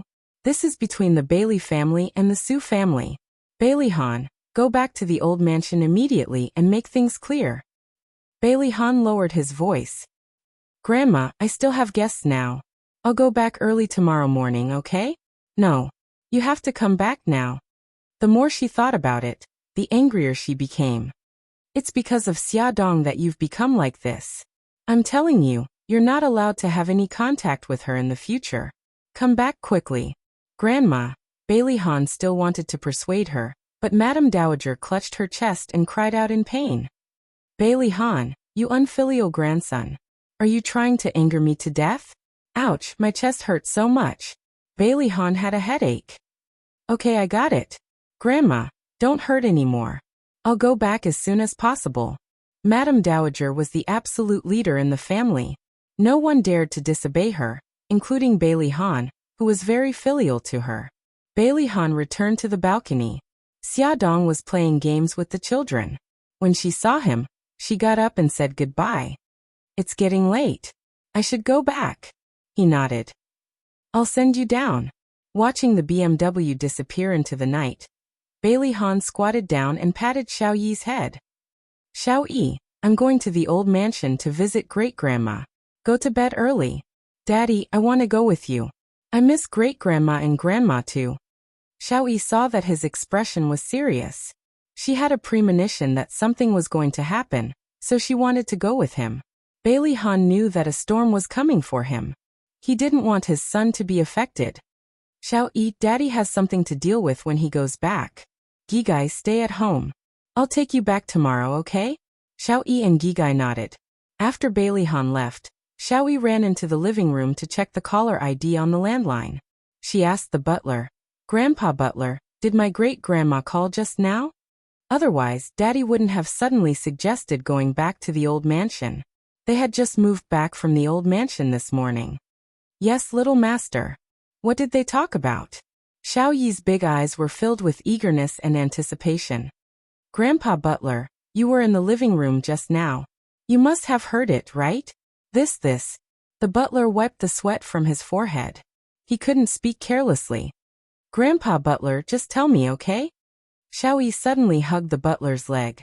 She raised her little face and looked at him with a pair of big eyes. She imitated Xiao Bao's cute expression perfectly. Little master. The butler was in tears.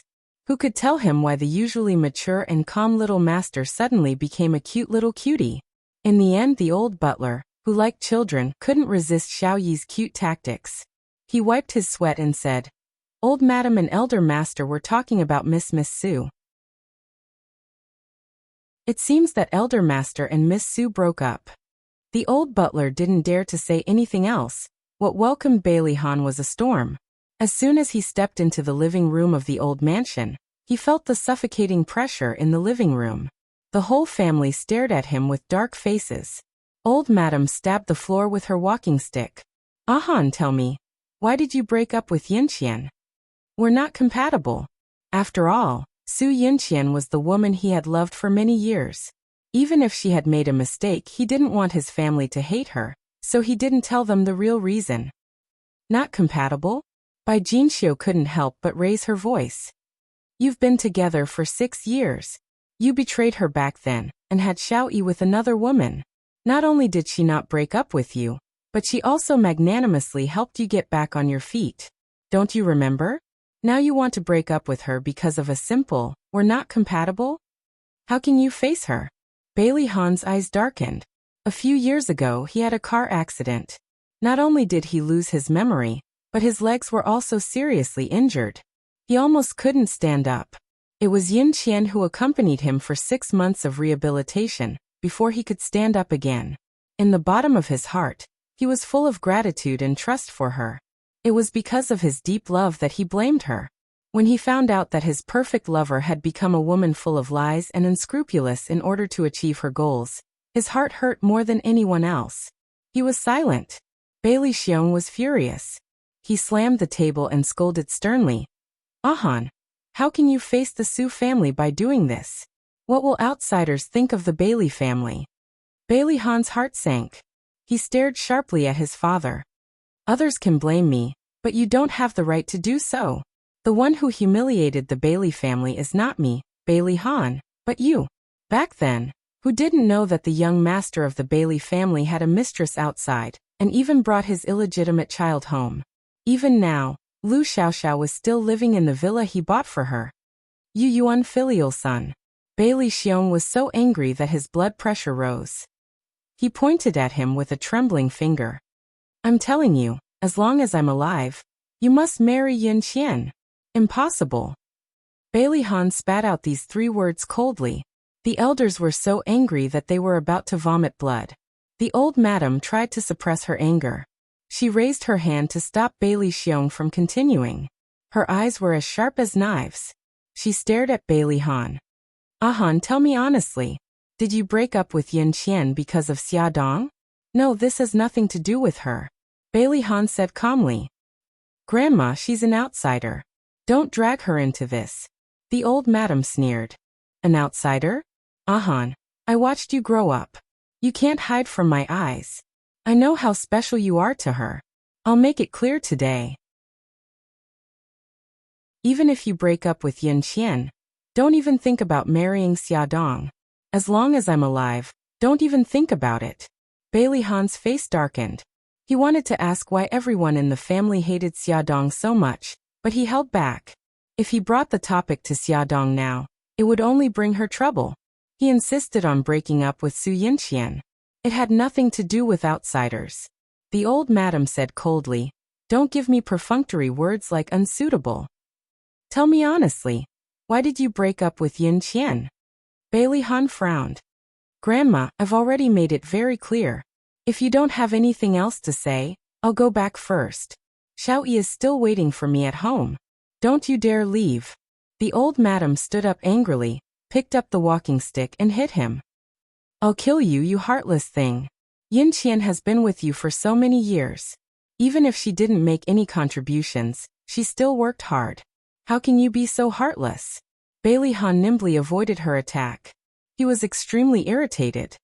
He didn't expect to face such a big resistance when breaking up with Su Yinqian. The old madam missed every hit. Instead, she was so tired that she panted. She covered her chest and cried out in pain. "Ouch, my chest hurts." "Mom, don't be agitated. Sit down." Bailey Xiong hurriedly supported her. Bai Jinxiu asked the servant to bring the medicine and helped the old madam take it. Bailey Han saw that she didn't seem to be pretending and became anxious. He quickly went forward and rubbed her back. "Grandma, how are you? Do you feel better?" Welfare, Xinwu 799.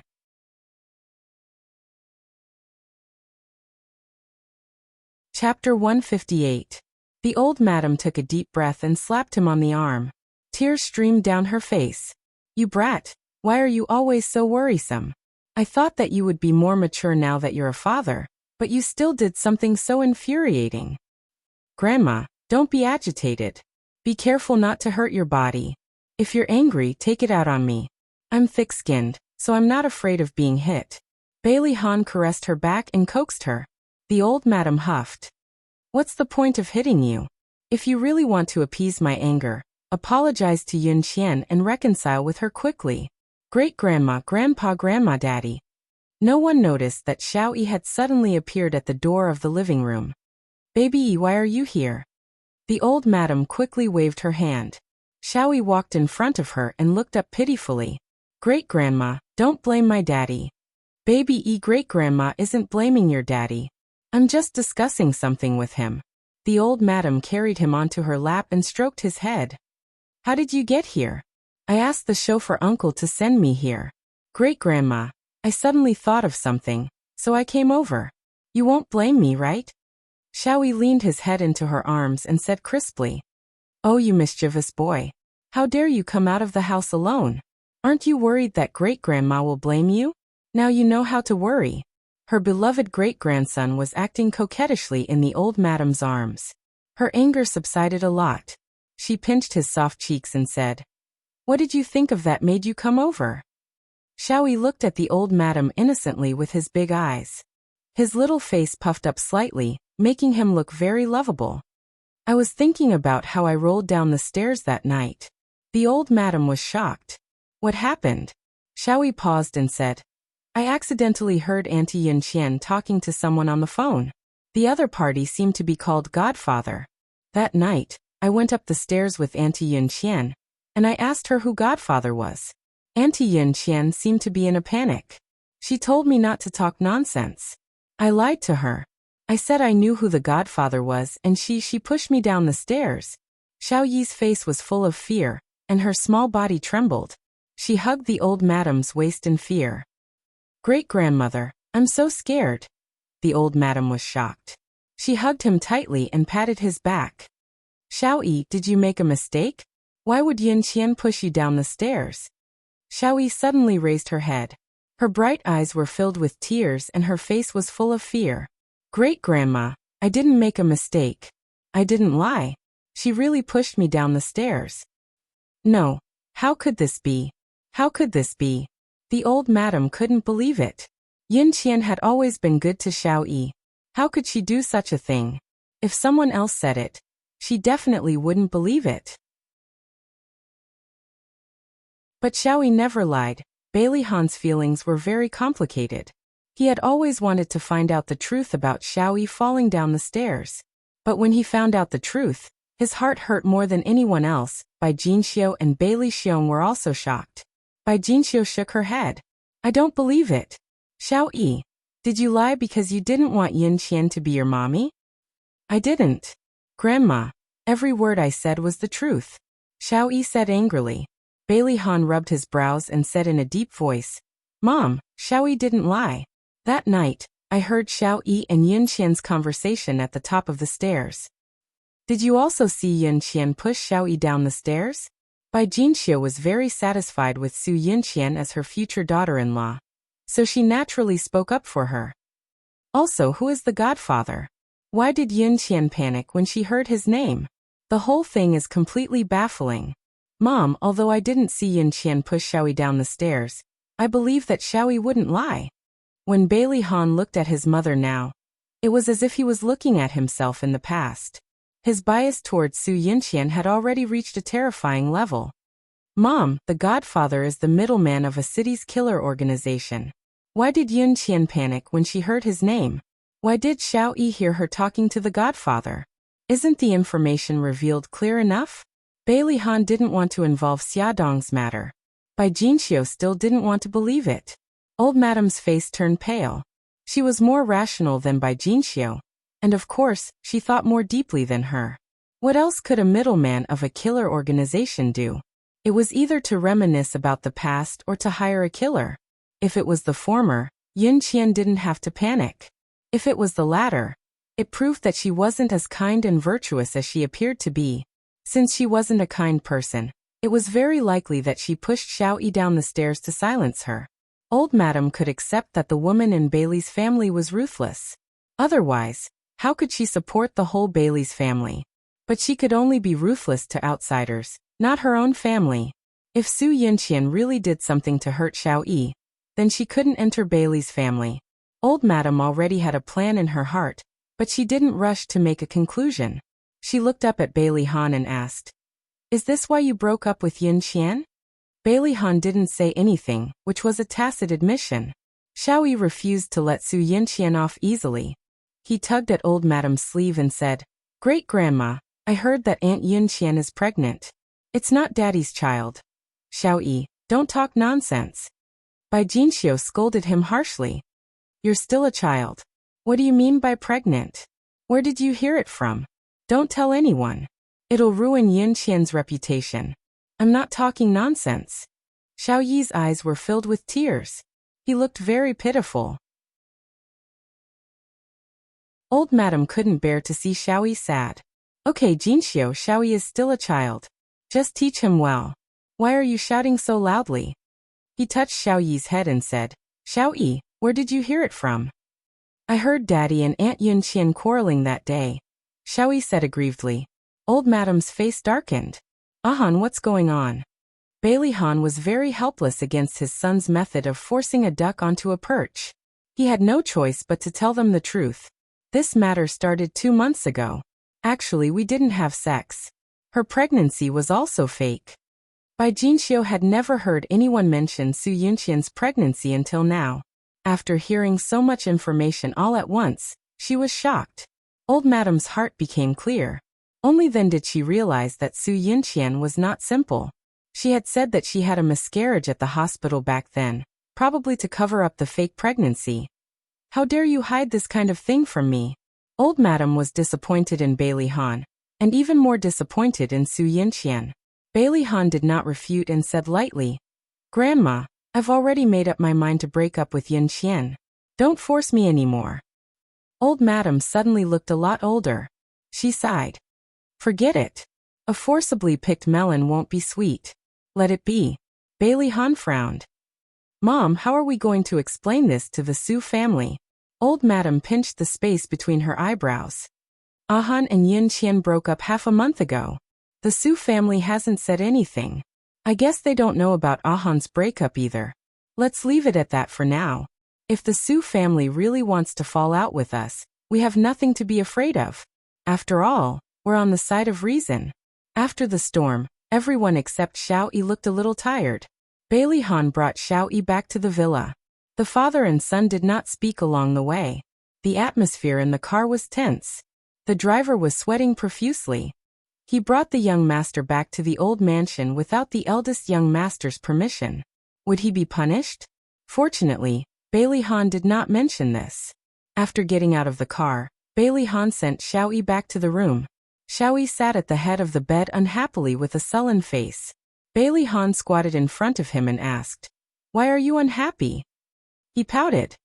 "Because Daddy is angry." "Daddy, are you angry because I said bad things about Auntie Yin Qian in front of Great-Grandma?" "Daddy is not angry." Bailey Han did not know how to explain his complicated feelings to him. He could only say, "Auntie Yin Qian might have done something wrong temporarily. If everyone knows that she did something wrong, she might never have the chance to change. I just don't want to see Great-Grandma blame Daddy." Xiao Yi's serious expression warmed Bailey Han's heart. He hugged his son tightly and said softly, "Daddy knows." Xiao Yi reached out and hugged him.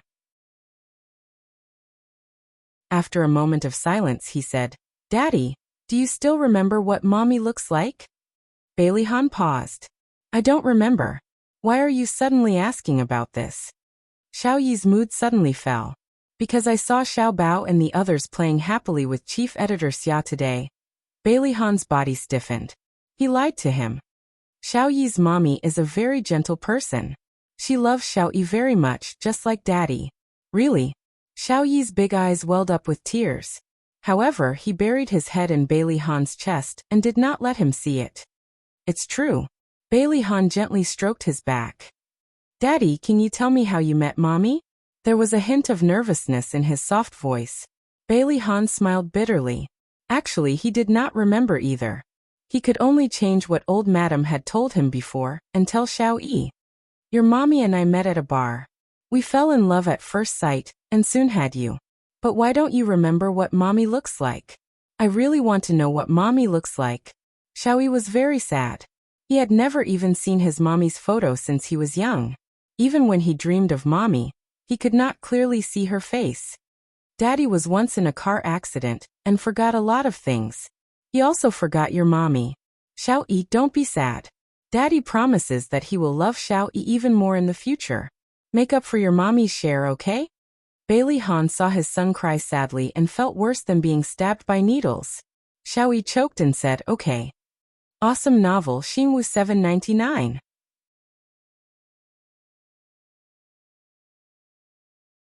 Chapter 159. Xia Dong brought Xiao Guai to the hospital for a checkup.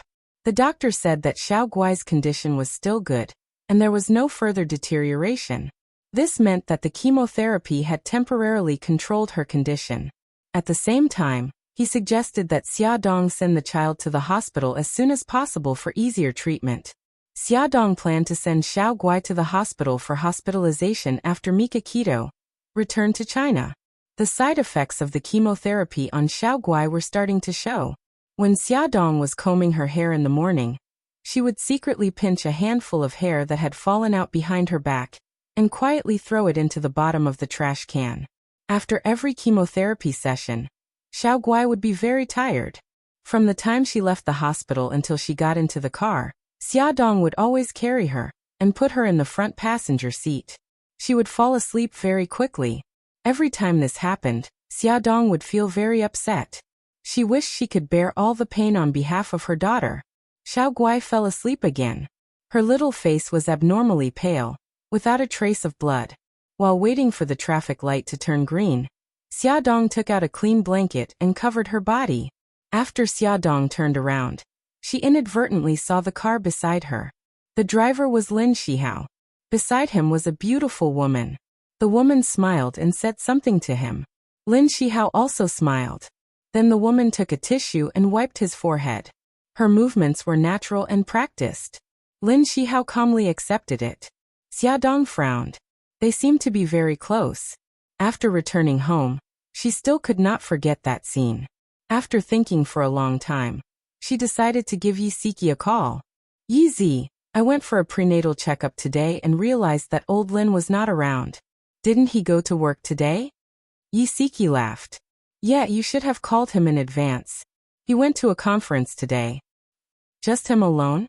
No, I heard from him that he went with a colleague. Xia Dong replied with an "oh" and teased. Could it be a woman? Yi Siki smiled. He was with a female doctor. Old Lin said that she was his junior and had just returned from America not long ago.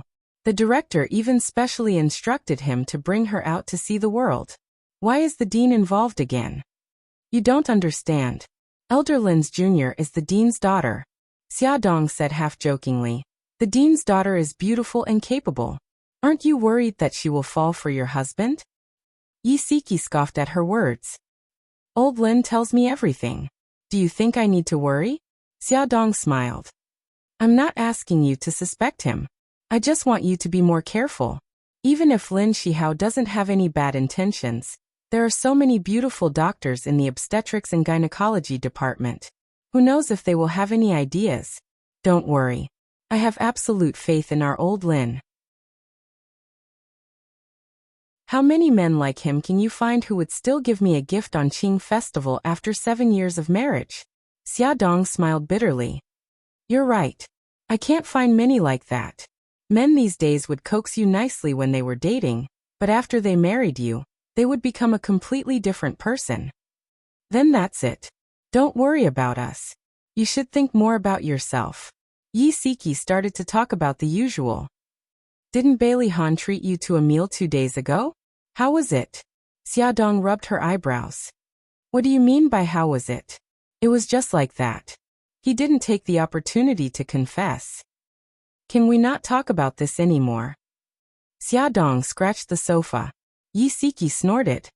You didn't directly reject my question, so that means he confessed. Hurry up and tell me the truth. Xia Dong facepalmed. It's a loss for this industry if you don't become a paparazzi. Don't change the topic. Hurry up and tell me the truth. If you resist, you'll be severely punished. If you confess, you'll be lenient. All right. Xiaodong scratched her head. Actually, it wasn't really a confession. And it wasn't on the day he treated me to a meal. Oh girl, can you please get to the point? Why are you dawdling? Xiaodong was speechless. My dear lady, you're really hard to please. All right, I'll tell you. When he was discharged from the hospital. Tell me. Although she was just repeating Bailey Han's words, Xiaodong's face still started to burn. Yi Siki clicked her tongue and sighed. I told you that he was interested in you, but you didn't believe me. With your EQ, if you were really in a relationship, you'd be so anxious. If you like him, you like him. Why do you have to beat around the bush? She really thought too highly of Bailey Han. Xiaodong was speechless. Yi Siki sighed. Actually, I've always thought highly of Mikakito. Although he looks cold, he treats you and the children quite well. But the problem is that his profession is too dangerous. If you were to be with him, you'd be in a lot of danger. Comparing him to you, Bailey Han's advantages are obvious. Yi Siki didn't say anything else. She planned to change it to matchmaking Bailey Han and Xiaodong in the future. Xiaodong felt that she had failed. She had called Yi Siki to remind her to be more careful, but she didn't expect her relationship problems to be exposed. She quickly changed the topic. Your old Lin will be in the hospital tomorrow, right? I'll go for a prenatal checkup tomorrow. Yi Siki's long-winded speech was stopped by her. Although she didn't want to give up, she was afraid that if she said too much, Yi Siki would be annoyed. So she followed her lead and said, Yes, old Lin will go to the hospital tomorrow. Xiaodong heard the ringtone and said, Yizi, I have another call coming in. I'll hang up first. Okay. Call me if you need anything. Xiaodong ended the call with Yi Siki and answered Bailey Yun's call. Fox, what's the matter? Bailey Yun's voice was a little low. Xia, I want to meet you. Sure. You can decide the time and place. I know you have to take care of the children. I'll come to your place tonight. I'll call you when I arrive. Bailey Yun sounded a little off. Xiaodong was worried and asked a few more questions. He said that it was fine and that they would meet again tonight. Who would have thought that in the evening, it would start to drizzle? Xiaodong called Bailey Yun but no one picked up. She walked to the window from time to time and looked out. She lived on the 5th floor and the window faced the neighborhood, so she could see everything clearly. After about half an hour, a Lamborghini slowly drove into the neighborhood. Xiaodong had already changed her clothes. She said a few words to the children and went downstairs with her phone and umbrella. Before she entered the elevator, she received a call from Bai Liyun. Xia, I'm at your place. Come down. Okay. Give me 2 minutes. I'm going into the elevator. She walked out of the door and saw him standing in the rain without an umbrella. The rain fell on him sporadically. She quickened her pace and walked over to him. She held the umbrella over his head and said, It's raining. Why didn't you wait in the car? His hair was already wet. His handsome face was also covered with rain. His charming fox eyes were slightly narrowed as he stared straight at her. What's wrong? Xiaodong felt uncomfortable being stared at by him. He smiled and chuckled. I'll take you somewhere. Okay. Xiaodong followed him into the car and handed him a tissue. Wipe your face. You're all wet. Bailey Yun took the tissue and wiped his face casually. The Lamborghini slowly drove out of the neighborhood. After driving for more than 10 minutes, it stopped on the road near the man-made lake. We're here. Bailey Yun suddenly leaned over. His handsome face was getting closer and closer to her. She grabbed the seat belt awkwardly. He chuckled. I'll help you unbuckle your seat belt. I can do it myself. Xiaodong quickly unbuckled her seat belt and got out of the car. Bailey Yun walked to her side and held her hand. Without looking at her, he said softly, The steps are slippery. Be careful. Xiaodong was too embarrassed to push his hand away. The man-made lake wasn't very big. There was a pavilion beside it. When Xiaodong got closer, she realized that there were dozens of lotus lanterns floating in the lake. All of the lotus lanterns were gathered in the shape of a heart. Although the rain wasn't heavy, there was wind.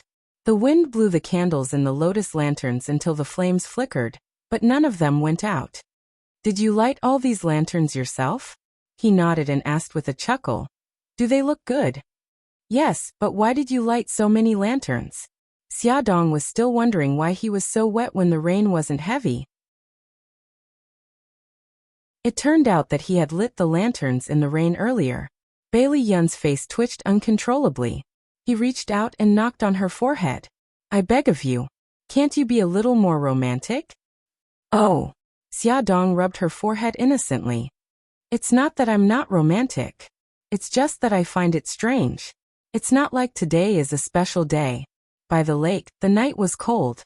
In the lake, the candlelight flickered and the waves were beautiful. They stood in the pavilion, quietly looking at the lake and the candlelight. He suddenly reached out his arm and turned her shoulder around. His eyes looked at her seriously, as if he wanted to see into her heart. She was a little flustered. Bailey Yun held her shoulders with a serious expression. Xiaodong, I love you.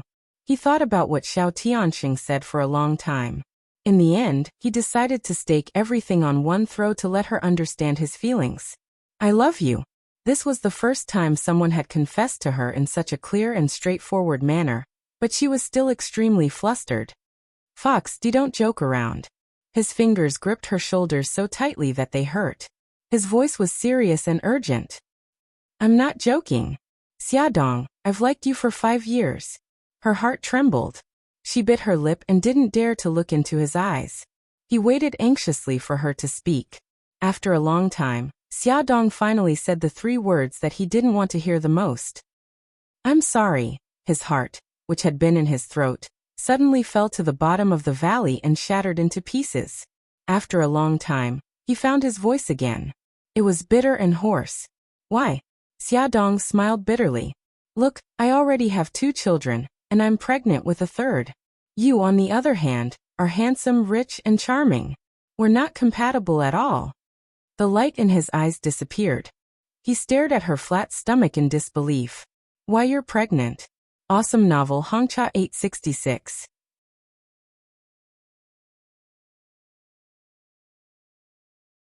Chapter 160. Xiaodong nodded and stroked her abdomen with her right hand. It's already been 3 months. He looked as if he had been struck by lightning. His face was pale, and he let go of her stiffly. The child is Mikakito's? Do you love him? Xiaodong did not know how to answer him. She wanted him to give up, so she should answer him accordingly.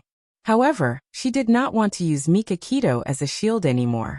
Why aren't you answering me? He shouted agitatedly. Do you know how much courage I had to muster to confess to you? Are you not even willing to give me a reason? She looked up at him. The dim light cast a shadow on her face. My heart has been given to the 3 children. I don't have the energy to talk about feelings anymore. Fox, let's just be friends. She picked up the umbrella and wanted to leave. He suddenly grabbed her hand. You really can't do that? I'm sorry. Other than these 3 words, she did not know what else to say. Inch by inch, he let go of her hand and watched as she walked further and further away under the streetlights with the umbrella. The pitter-patter of rain had unknowingly become heavier, and it fell into the lake.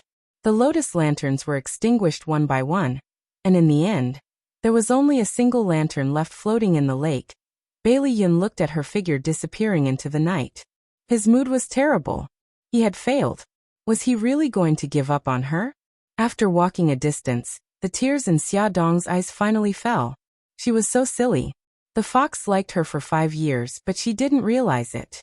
Or rather, she knew it, but she pretended not to know.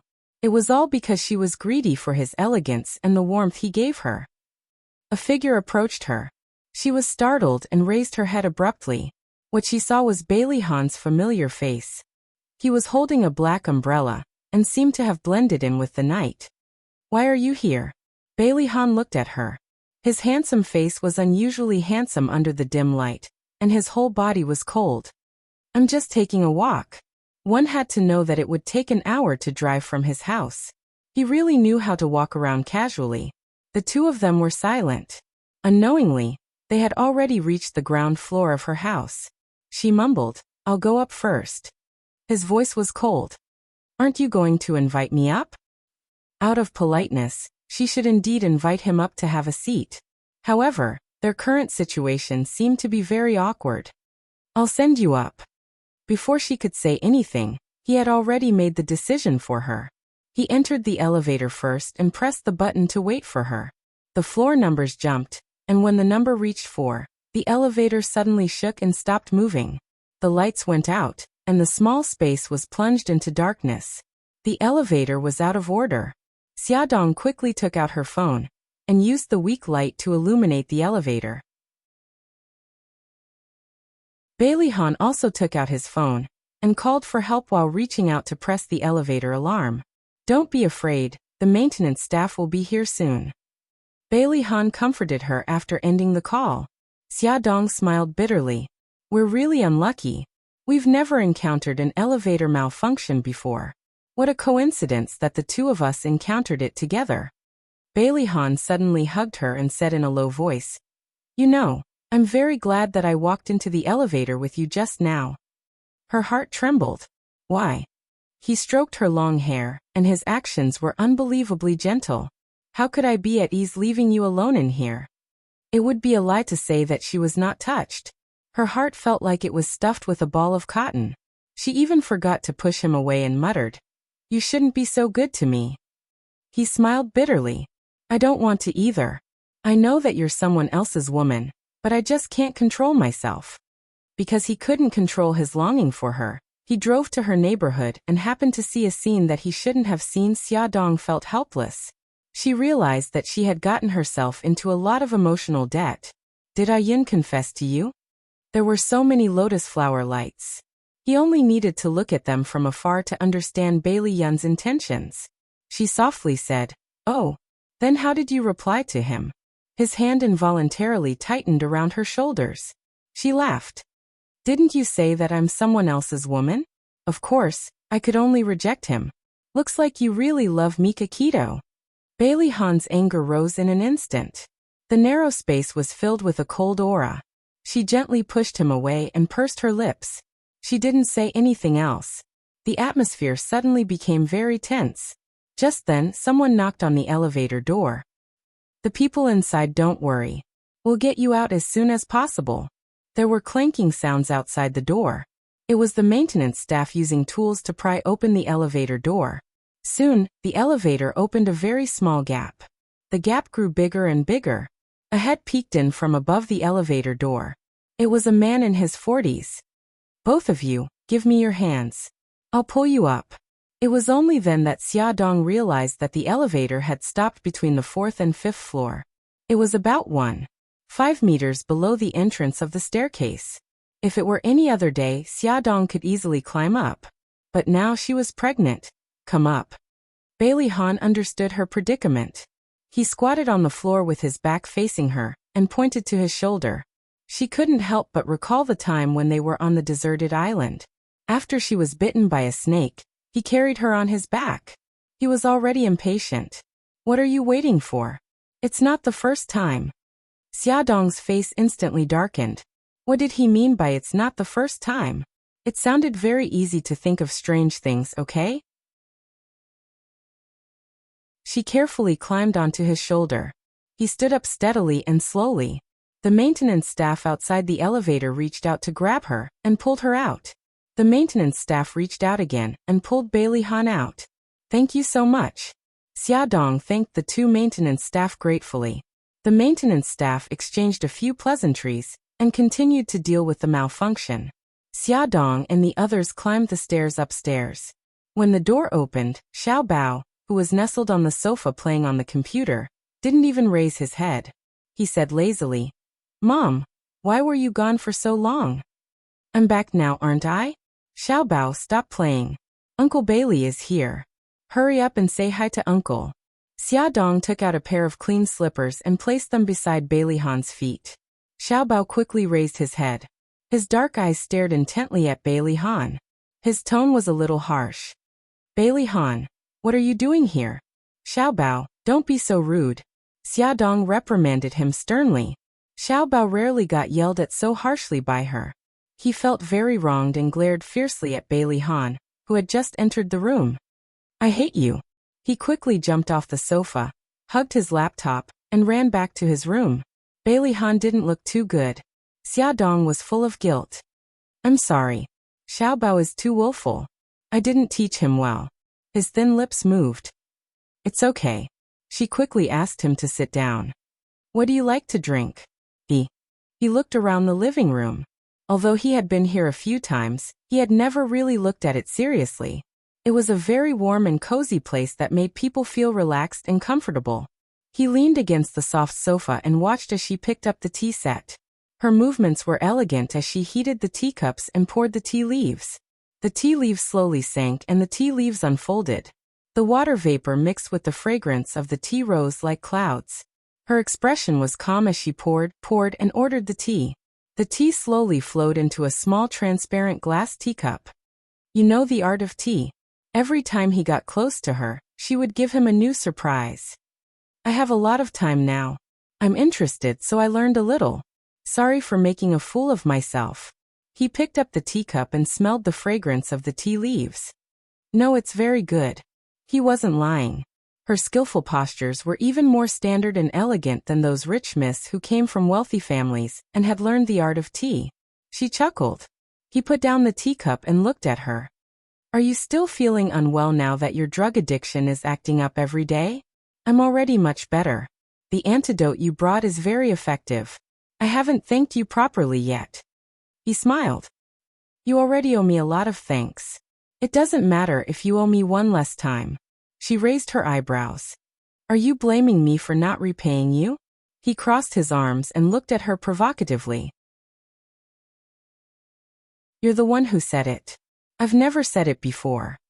Xiaodong's mouth twitched. He had indeed never said it before. He had only asked her directly how she was going to repay him. Mom. Xiaobao suddenly ran into the living room in a panic. Gigai has a fever. Xiaodong stood up from the sofa. The back of her hand accidentally hit the teacup, and the hot tea spilled all over the table. It also scalded the back of her hand. She didn't take it to heart at all. She said, "Excuse me," and rushed to her daughter's room. Bailey Han frowned. His eyes were filled with worry as he chased after her. Xiao Guai was lying on the bed with her eyes tightly shut. Her delicate eyebrows were knitted together, and her little face was filled with pain. Xiaodong quickly checked her temperature on her forehead. It was frighteningly hot. She quickly took a jacket and put it on Xiao Guai. Then she carried her and said to Xiaobao, "Baby, mommy will send Gigai to the hospital. After I leave, lock the door and go to bed early. Don't make me worry." I got it, Mom. Hurry up and go. Xiaodong turned her gaze to Bailey Han. I'm sorry. My daughter is sick. I have to take her to the hospital. I'll go with you. Bailey Han stretched out his arm without hesitation. It's inconvenient for you. I'll carry the child. Xiaodong didn't refuse. She placed the child in his arms, took her handbag and umbrella, and hurried out.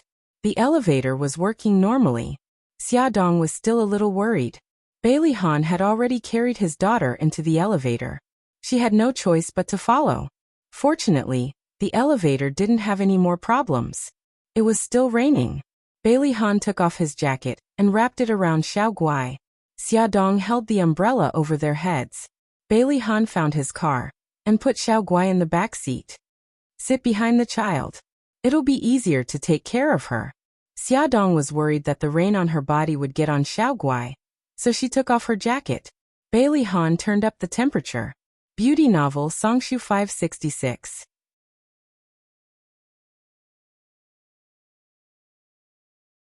Chapter 161. Xiao Guai was sent to the emergency room. Xiaodong sat in the corridor of the hospital and waited anxiously. Xiao Guai had been fine before she went out to meet Bailey Yun. Why did she suddenly have a fever? A fever meant that there was a possibility of infection. Severe anemia was more difficult to control after an infection, and it could be accompanied by complications such as sepsis. Xiaodong couldn't control her mind and kept coming up with scary thoughts. She stared at the door of the emergency room, and her teeth clenched slightly because of her trembling. Bailey Han sat beside her and clearly felt her fear. He couldn't help but reach out and hold her cold right hand. He whispered, "Don't worry, Xiao Guai will be fine." He didn't understand why she was so scared when it was just a common fever and a cold. His strength seemed to be transmitted to her through his palm, making her feel that she wasn't alone and that there was someone with her to get through this difficult time. Her emotions gradually stabilized. Bailey Han felt that Xia Dong had stopped trembling. He wanted to retract his hand, but he couldn't bear to. Unexpectedly, she suddenly pulled her right hand out and said softly, "Bailey Han, thank you. It's late now, you should go back first." An inexplicable anger surged in his heart. "Do you think I can leave at this time?" So what if she relied on him a little? Xia Dong bit her lip and didn't say anything else. She was afraid that she would become more greedy for his warmth and hurt his heart. She had already caused enough trouble and didn't want to add another one. They sat quietly in the corridor. Even though they didn't speak, Xia Dong's heart calmed down a lot. After some time, the door of the emergency room finally opened, and the doctor walked out. Xia Dong hurriedly went up to him, and Bailey Han followed closely behind. "Doctor, how's my daughter?" The doctor's gaze fell on the two of them. "The patient is out of danger, but she's still in a high fever and her respiratory tract is infected. We're already thinking of ways to control her condition." "Doctor, please save my daughter." Because she had always been careful in the past, even though Xiao Guai's health was poor, he had never been infected. Once she heard that Xiao Guai had a respiratory infection and a high temperature, Xia Dong panicked. "Don't worry. Your daughter's current situation is already considered relatively good among the similar diseases. Trust us, there will be a way to control her infection." "Thank you, doctor, thank you." Xiao Guai was sent to the isolation ward. After Xia Dong and Bailey Han disinfected themselves, they put on isolation suits, masks, and gloves before they were allowed to enter the ward. Her face was pale. She was lying in a pile of instruments, and there was a thin tube in her nose. Xia Dong felt distressed when she saw it. She blamed herself. If she hadn't gone downstairs to see Bailey Yin, if she had stayed by her daughter's side, her daughter might not have had a fever. Bailey Han patted her shoulder. When they came out of the isolation ward, Bailey Han's expression was grave. "What illness does Xiao Guai have?" From the conversation between the doctor and Xia Dong, he had already guessed that Xiao Guai's illness was not simple. It's just ordinary anemia. Xia Dong didn't dare to tell him the truth for fear of arousing his suspicion. He naturally didn't believe it. Although he wasn't a doctor, he knew that ordinary anemia couldn't have such serious symptoms. Her refusal to tell him the truth made him very angry, but she didn't have time to care. Looking at her watch, it was already past 10 o'clock. She said, "I'm going to make a call." She took out her phone and walked to the end of the corridor to call Lu Xing. She told him about Xiao Guai's illness, and that she would be at the hospital to accompany Xiao Guai. She also asked him and Suzaka not to worry and asked him to come to her house to take care of Xiao Bao. When she came back after the call, Bailey Han was nowhere to be seen.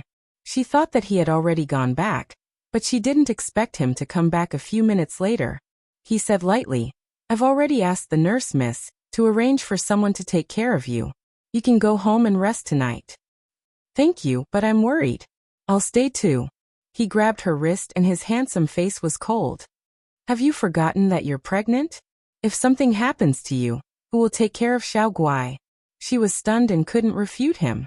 "You have nothing to say? Very well, I'll take you home now." He grabbed her wrist and dragged her forward. She quickly grabbed onto the bench. "Wait a minute. I want to see Xiao Guai again." He let go of her hand.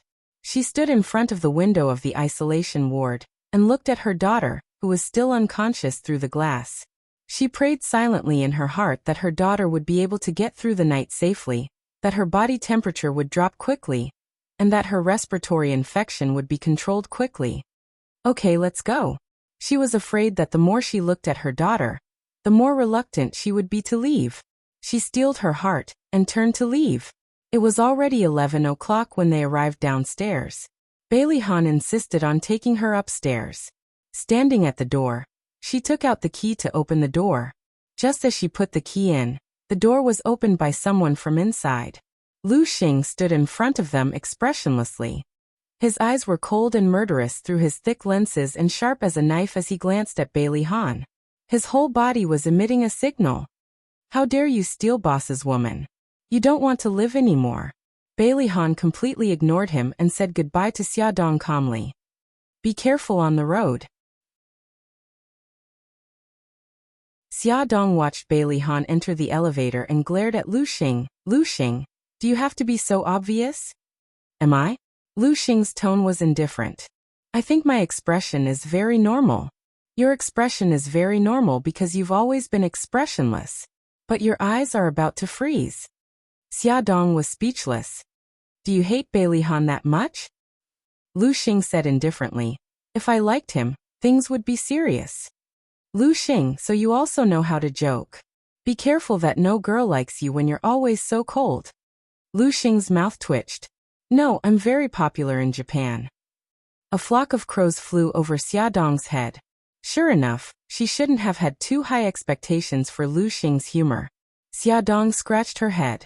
You can sleep on the sofa tonight. You don't mind, right? Yes, sure. Xia Dong ran into the room, took a clean blanket and pillow, and laid them on the sofa. It seemed that she had to prepare a simple single bed in case of emergencies. Xia Dong rushed to the hospital early in the morning. The prenatal checkup that was originally scheduled for the morning was postponed to the afternoon. Xiao Guai hadn't woken up yet, but the doctor said that her body temperature had dropped last night. Other than a respiratory infection, there were no other symptoms for the time being. Xia Dong was so excited that she kept thanking the doctor. After more than half an hour, Yi Siki also arrived at the hospital with a thermos of chicken soup in her hand. Why did you make chicken soup? Xiao Guai hasn't woken up yet. She can't eat it now. Yi Siki scooped a small bowl with a spoon and handed it to her. This is for you. You were worried about Xiao Guai, so you definitely didn't eat well. You can take it, but the baby can't. Quick, drink it while it's hot. Holding the warm chicken soup in her hand, the room was filled with the fragrance of chicken soup. Xia Dong was very touched. After drinking the soup, Xia Dong said, Yesterday, it was Bailey Han who sent Xiao Guai and I to the hospital. I'm a little worried that he will find out about Xiao Guai's illness. Why don't you just tell him the truth? Seeing them so conflicted, Yi Siki felt tired for them. How can I do that? If the old madam finds out, she'll eat me up. Xia Dong was scared when she thought about the scene back then. When will you stop being like this? Can you hide it from him forever? I'll hide it for a while. When the baby is born and Xiao Guai's illness is cured, I'll leave City A. By then, the truth won't matter anymore. Xia Dong leaned back in her chair and chuckled softly. I realize that I'm like a frightened bird now. As long as there's even the slightest movement, I'm worried that the truth will be revealed. Yi Siki hit the nail on the head. But Bailey Han's feelings for you seem to be getting deeper and deeper. What do you plan to do about it? She laughed. What do you think I'm best at? Yi Siki rolled his eyes. Running away. Whenever she encountered relationship problems, Xia Dong would run away. Yi Siki was really speechless with her. Just as they said this, Xia Dong's cell phone rang. It was Bailey Han. How is Xiao Guai now? She's much better. Thank you for your concern. I'll visit her after work tonight. Okay, sorry to trouble you. Every sentence was very polite, as if she was chatting with a stranger. Bailey Han frowned. You take care of yourself too. Okay, I know. After the call ended, Yi Siki looked helpless. He was right. Bailey Han was getting more and more attentive to Xia Xia. It was a pity that Xia Xia wasn't willing to give him any response. Yi Siki sat for a while longer. Xia Dong urged her to go home, saying that her daughter was also home alone. Xia Dong walked Yi Siki to the elevator. When the elevator doors opened, she bumped into someone she didn't want to see, Xia Zhenxing. Xia. Xia Zhenxing also saw her. The moment the elevator doors closed, he pressed the button and walked out. Xia Dong looked at him coldly. After not seeing him for a few months, he looked even older. He must have been exhausted because of Su Xingchen's matter. Xia, why are you here? Are you sick? Or are the children sick? Xia Zhenxing asked with concern. Xia Dong said indifferently, why are you concerned about me instead of your precious daughter? Xia Zhenxing's expression froze, and he squeezed out an ugly smile. Xia, you're also my daughter. Xingchen is now staying in this hospital. I only found out later that Xingchen had done a lot of things to hurt you. Xia, I apologize on her behalf. Xia Dong wanted to laugh. There were so many hospitals in a city, but they just had to stay in one. How much is a caddy for your apology? It's too cheap. I don't care. If there's nothing else, I'll take my leave. She turned to leave. Xia Xia. He wanted to hold her back, but when his fingers touched her wrist, he was mercilessly flung away. At Songshu 566.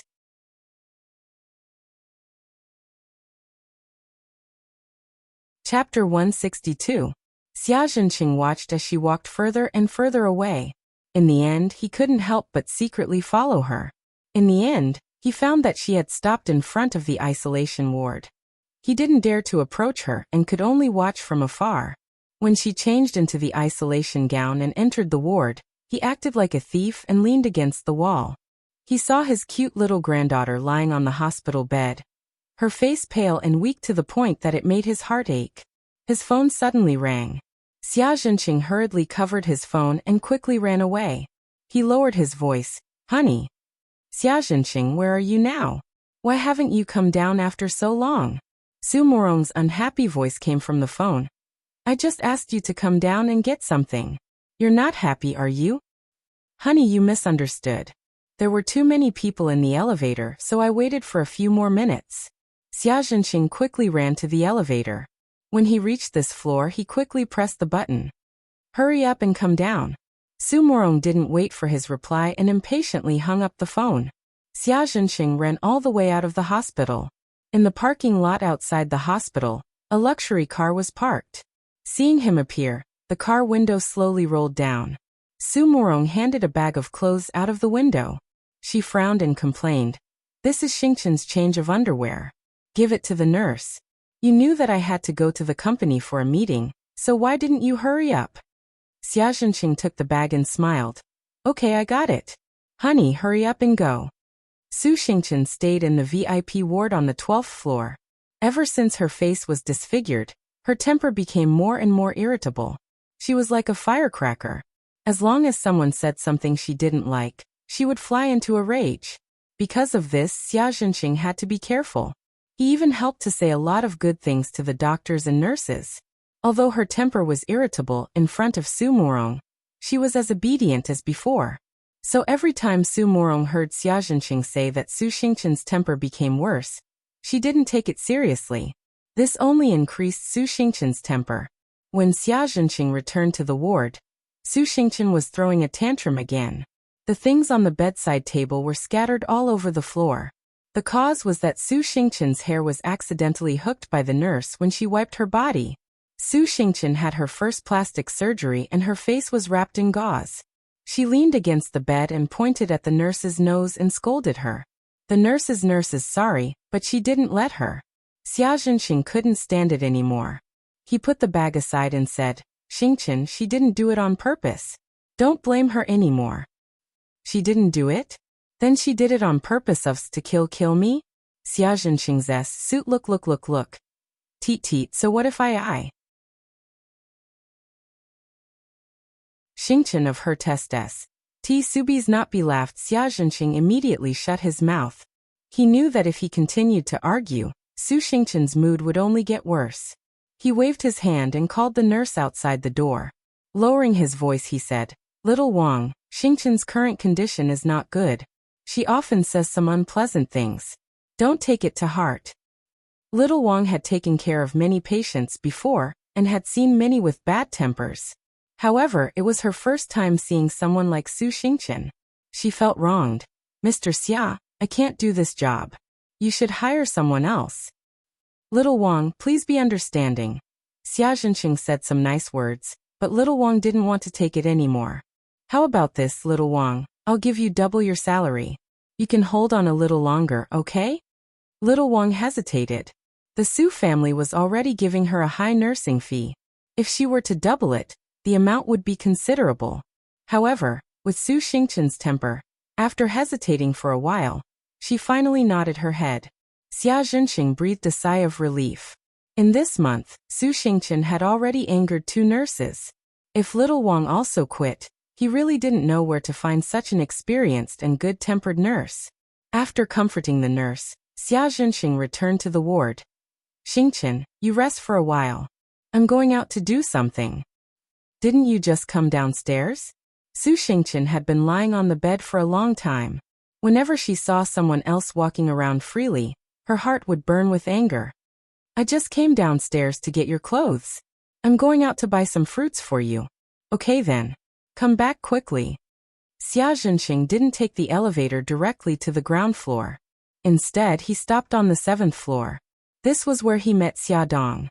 He wanted to take a few more glances at Xiao Guai. On Xia Dong's side, the situation was a bit complicated. She didn't expect her aunt and uncle to suddenly visit the children at her home. Lu Xing didn't know the situation, and directly told them that Xiao Guai was hospitalized. The two elders rushed to the hospital. When they saw Xiao Guai in the isolation ward, they immediately thought that Xiao Guai was seriously ill. They didn't believe Xia Dong's words and directly ran to the doctor's office to ask about Xiao Guai's condition. Xia Yin kept wiping her tears. How did this happen? How did Xiao Guai get this kind of illness? Xia Dong comforted. Aunt, don't be sad. Xiao Guai's illness can still be treated. She will definitely get better. Xia Yun's expression suddenly became fierce. Pa. She slapped her on the arm. Xia Dong, you're so capable now, aren't you? Ah. How dare you hide such a big thing from me? If I didn't find out now, how long were you going to hide it from me? Aunt. Xia Dong hugged her arm. Just like when she was young, she softly begged for mercy. Aunt, don't be angry. I just didn't want you and Uncle to worry. It's all my fault. Scold me all you want, but please don't be angry. If you hurt your body, Uncle and I will be heartbroken. You're so glib. Xia Yin angrily poked her forehead with her finger and sighed. I heard from the doctor that Xiao Guai has to undergo an umbilical cord blood transplant. What should we do? Xia Dong leaned over and whispered something in her ear. Xia Yun's expression became even worse. She stared at her in disbelief. You're pregnant? The child is Bailey Han's? Yes. Xia Dong nodded. So Aunt, don't worry too much. After the baby is born, the doctor can operate on Xiao Guai. How could Xia Yin not be worried? Xiao Guai's matter had been resolved, but Xia Dong had suddenly been promoted from a mother of 2 to a mother of 3. Moreover, she didn't have a husband. What would others think of her? She held Xia Dong's hand tightly. Xia, let's hurry up and find a man to marry. How about Mika Kito? I think he treats you very well. He's been taking care of you all these years in Japan. He knows you very well. Aunt, I've always treated him as an older brother, Xia Dong said helplessly. If her aunt knew that Mika Kito was in the underworld, she definitely wouldn't have said those words. Then I'll use my connections and find someone to introduce you to a blind date. Let's try to get married after the baby is born. Xia Yin was very decisive. She looked up and asked her husband, Gao Mingyuan. Honey, are there any male teachers in your school who are around 30 years old who are not married yet? If there are any suitable ones, you can introduce them to Xia. Aunt. Xia Dong didn't know whether to laugh or cry. You're dreaming. I'm a mother of 3 now. Who would want me? Child, how can you say that? Xia Yin was very protective. She was unhappy when she heard this. She poked her forehead with her finger. So what if you're a mother of 3? You're so young, beautiful and capable. Who would dare to dislike you? I'll fight him. Xia Dong quickly hugged her arm. Aunt, let's not rush. Let's not talk about this first. The most important thing now is to treat Xiao Guai's illness. Xia Yin was worried. Xiao Guai's illness is important. Your marriage is also important. Anyway, I want the baby to be born with a father. Xiao Bao and Xiao Guai were born in Japan. It was fine if they didn't have a father, but now the baby in her belly must be born in China. She must find a father for the baby. No matter how Xia Dong tried to persuade her, Xia Yin took this matter to heart. While they were chatting, they found that Xiao Guai in the isolation ward had woken up. They quickly changed into isolation clothes and went to see her. Yigai, you're awake. Do you feel uncomfortable anywhere? The 3 adults surrounded her. Mommy, great-aunt, great-grandpa. Xiao Guai's eyes slid across them. Her big eyes had lost their usual luster. Her pink lips were dry and cracked, and her soft voice was hoarse. Mommy, I feel so uncomfortable. Where do you feel uncomfortable? Tell mommy. Xiaodong sat by her bed and held her little hand with heartache. My chest hurts.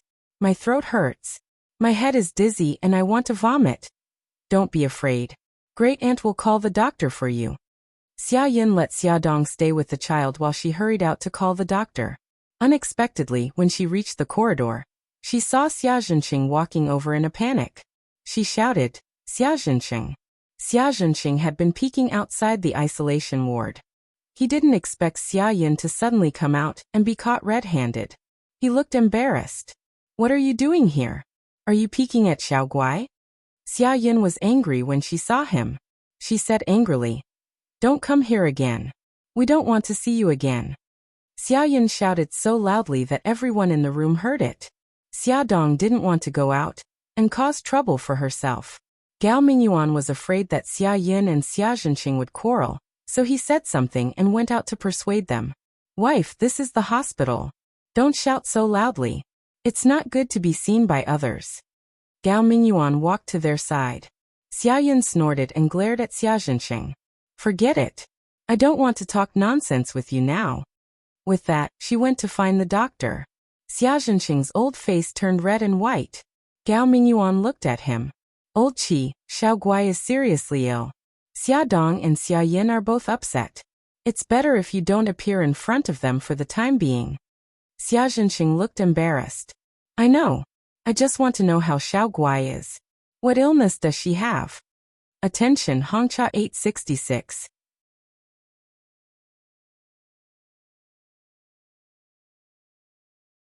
Chapter 163. Aplastic anemia. Gao Mingyuan patted him on the shoulder. I know you're not doing well either. I advise you to stay away from us. If the Su family finds out, they won't let you off easily. I understand. Xia Zhenqing was embarrassed by his words. Xingchen is also staying in this hospital. I'll go up first. Gao Mingyuan couldn't help but sigh as he watched Xia Zhenqing's fleeing figure.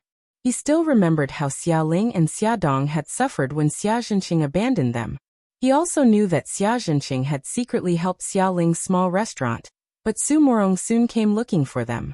The next day, a group of hooligans came and smashed Xia Ling's restaurant. He didn't need to guess to know that it was Su Morong's doing. Doctor, please take a look. How is the child now? After a detailed examination, the doctor said, the patient's temperature is normal, and the respiratory infection is under control. There are no other symptoms of infection. Her condition is relatively good. But the child is uncomfortable. Chest pain, throat pain, dizziness, nausea. Her upper respiratory infection is acute pharyngitis and laryngitis. Chest pain and throat pain are normal reactions. Dizziness and nausea are also symptoms of aplastic anemia. The doctor explained in detail and said, I'll prescribe some medicine for her to relieve her current symptoms. Thank you, doctor. After the doctor left, Xiao Guai lay weakly and pitifully, looking at Xia Dong with teary eyes. Mommy, it's all my fault. Gigai, what's wrong? Xia Dong stroked her hair. I really want to eat ice cream, but mommy and brother won't let me eat it. Mommy wasn't home last night, so I ate ice cream without telling brother. It was because Xiao Guai ate ice cream that she got a fever. Xia Dong hugged her, her heart full of guilt. If she had been at home with the child, this wouldn't have happened. Big drops of tears rolled down from Xiao Guai's eyes. She sobbed, Mommy, it's all my fault. It's okay. Gigai, don't cry, Xia Dong coaxed her gently. Gigai will get better soon, but you can't eat ice cream anymore. Okay, I won't eat it anymore. Xiao Guai nodded sensibly. After lunch, Xia Dong went to the People's Hospital for a checkup. Xia Yin went home to make soup for Xiao Guai, while Gao Mingyuan stayed at the hospital to take care of her. After the prenatal checkup, Lin Shihao said that both the fetus and the mother were healthy. Xia Dong hesitated for a moment and asked, Shihao, I want to know if the medicine has any effect on the child. When will it be tested? From the 16th to the 20th week of pregnancy, you can perform an examination for abnormalities. Through the Tang screening, you can screen the development of the fetus's neural tube. At around the 24th week, you can perform a three-dimensional ultrasound to observe whether the general structure of the limbs and organs is deformed. Xiaodong took note of the time seriously. Lin Shihao said, "How is Xiao Guai now?" Xiaodong repeated what the doctor said. Lin Shihao comforted her. "She'll be fine after the infection is controlled. Don't worry too much." "Okay, I'm fine. Go on with your work. I won't disturb you anymore." Xiaodong smiled. Someone knocked on the office door. Lin Shihao said, "Come in." Bai Meiwei walked in with a cup of coffee. She placed the coffee on Lin Shihao's desk and said with a smile, "I bought coffee just now, and I bought a cup for you too. I know you like black coffee without sugar." Lin Shihao smiled. "Thank you." Xiaodong recognized Bai Meiwei. She was the woman who sat in Lin Shihao's car that day. "Okay, senior, I won't disturb you anymore." Bai Meiwei's gaze fell on Xiaodong. She nodded politely and walked out of the office. "I should get going too. Shihao, sorry to trouble you. You don't have to be so polite." Lin Shihao walked her to the door of the office. Bailey Han got off work early and drove to the hospital to visit Xiao Guai. Yi Siki was also there. Xiaodong was feeding Xiao Guai food. Through the glass, he saw her patiently feeding Xiao Guai a spoonful of soup. Then she used a tissue to wipe away the soup stains on her lips. Yi Siki walked up to him. "Bailey Han, I want to talk to you." They were sitting in the corridor. The door to the isolation ward was closed, so their voices couldn't be heard. Yi Siki looked up at the glass window. Xiaodong was focused on feeding Xiao Guai and didn't notice them. She lowered her voice and said, "Do you really like Xiaodong?" She thought he wouldn't answer, but to her surprise he answered with a serious yes. Yi Siki smiled. "Will you despise her because she's an unwed mother?" He frowned. "No. He was an unwed father himself, wasn't he? And I'm saying if Xia likes you too, will you marry her?" Bailey Han's gaze was deep and penetrating. "Miss Yi, what are you trying to say?" Yi Siki smiled. "Don't get so agitated. I just want Xia to be happy." Bailey Han's gaze froze. He said calmly, "She has Mikakito now. They're already engaged." Yi Siki retorted sharply, "You and Su Yunqian were also engaged. Are you two together now?" Bailey Han's face darkened. "She's pregnant with Mikakito's child." Yi Siki sneered. "So you keep saying that you won't despise her child, but in the end, you're still despising the baby in her belly. Forget it. Forget what I said." She got up and was about to leave when Bailey Han's calm voice came from behind. "What I really mind is that she loves Mikakito. If it wasn't love, why would she be pregnant with his child?" Yi Siki's back was facing him, and her lips curved into a satisfied smile. She turned around and looked at him quietly. "What if I say that she doesn't love Mikakito? Would you be willing to marry her?" He didn't answer, but she could see his answer from his resolute gaze. She smiled and sat back down beside him.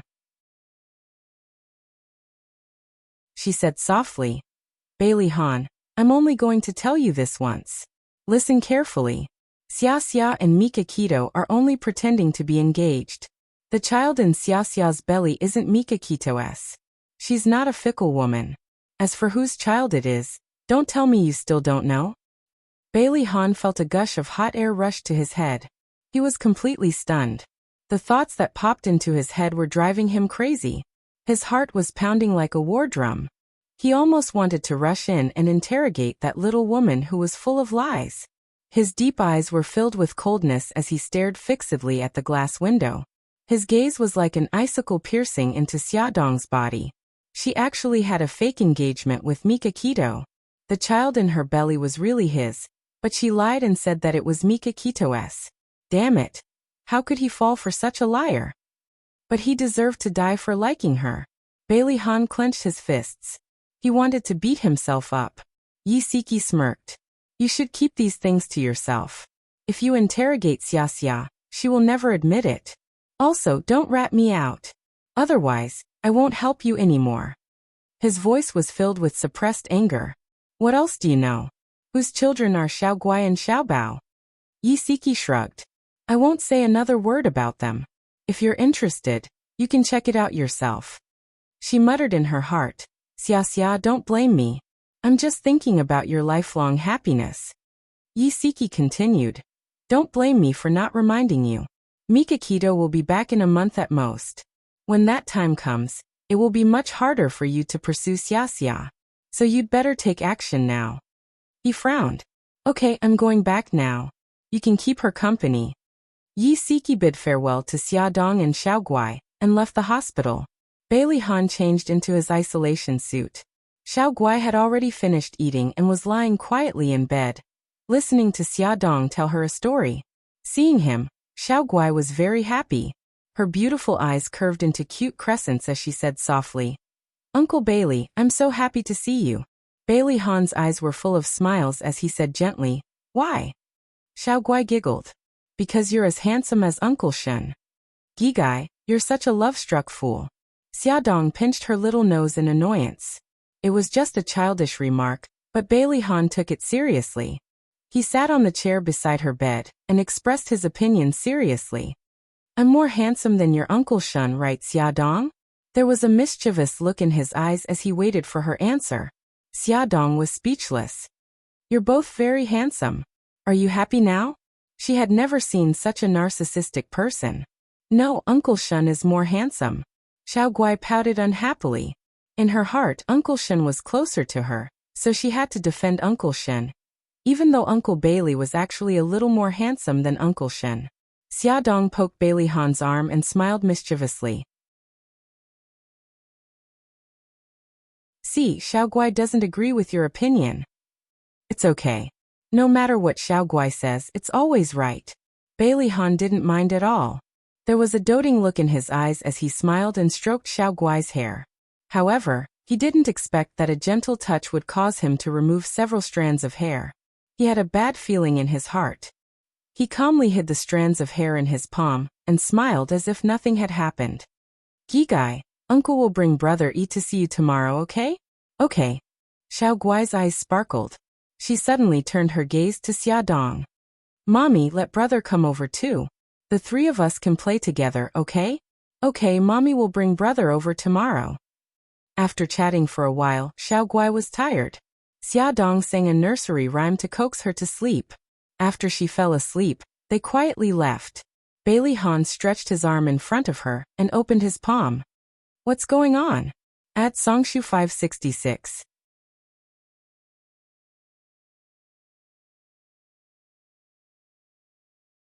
Chapter 164. Xia Dong looked at the hair in his hand and her heart tightened. She said bitterly, she's anemic and doesn't have enough blood, so her hair loss is more serious. Even if she's anemic, her hair loss shouldn't be this serious. He held the hair in his hand and looked at her deeply.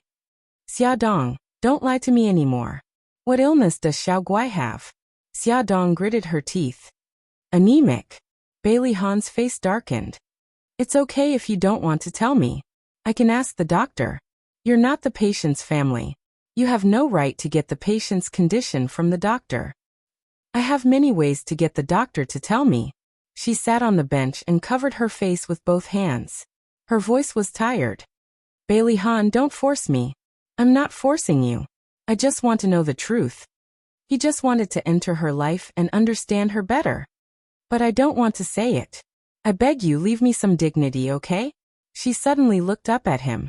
Her beautiful face and beautiful eyes were covered with a layer of mist.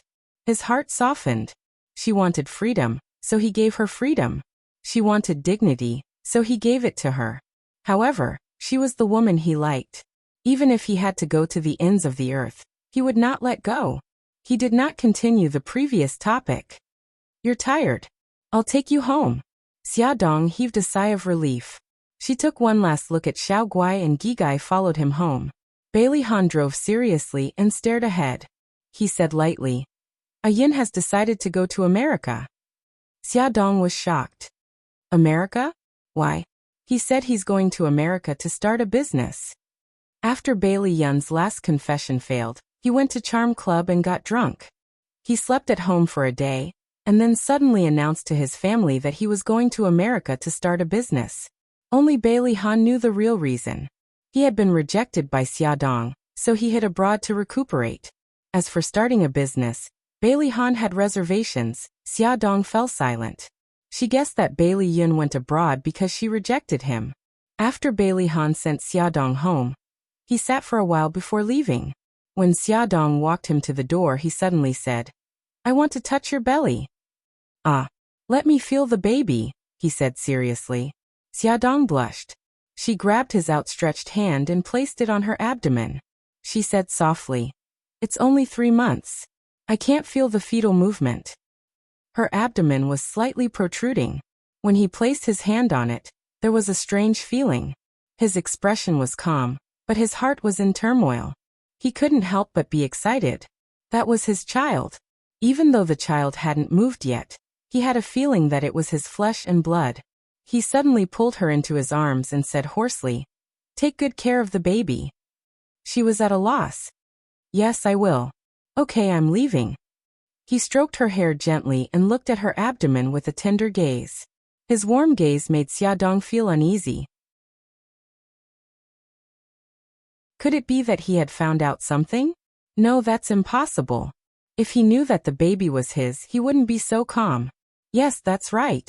It was already past 10 o'clock. Xiaodong was still hesitating whether she should call Bailey Yin to ask about the situation. However, she had just rejected him. If she contacted him now, it would be like rubbing salt on his wound. Bailey Han's words before he left suddenly appeared in her mind. His flight is tomorrow at 4 o'clock in the afternoon. He might not be back for a few years. After this parting, they would not see each other for a few years, and she had always treated Bailey Yin as a very important friend. Xiaodong hesitated for a while, but in the end, she still dialed his number. The call went through, but the person on the other end was silent. She said embarrassedly, "Fox, it's me. I heard that you're going to America." Bailey Yin tightened his grip on the phone, the veins on the back of his hand popping out. However, his voice sounded casual. "Yes, my flight is tomorrow at 4 o'clock in the afternoon." She bit her lip, not knowing what to say. It was as if she was worried that she would hurt him. In the end, he spoke first. "Xia, if I were as capable and powerful as Mikakito, would you be with me?" Xiaodong was silent for a long time. "Fox, I treat you as a good brother." "I understand." He chuckled softly. She couldn't see the broken light in his eyes. "Will you come to send me off tomorrow?" "I'm sorry, Xiaoguai is sick. I have to take care of her at the hospital." "Fox, I wish you a safe journey." Xiaodong used all her strength to say this. Her heart felt as if it was being grabbed by a large hand, painful and suffocating. Since she didn't love him, she shouldn't give him any more hope.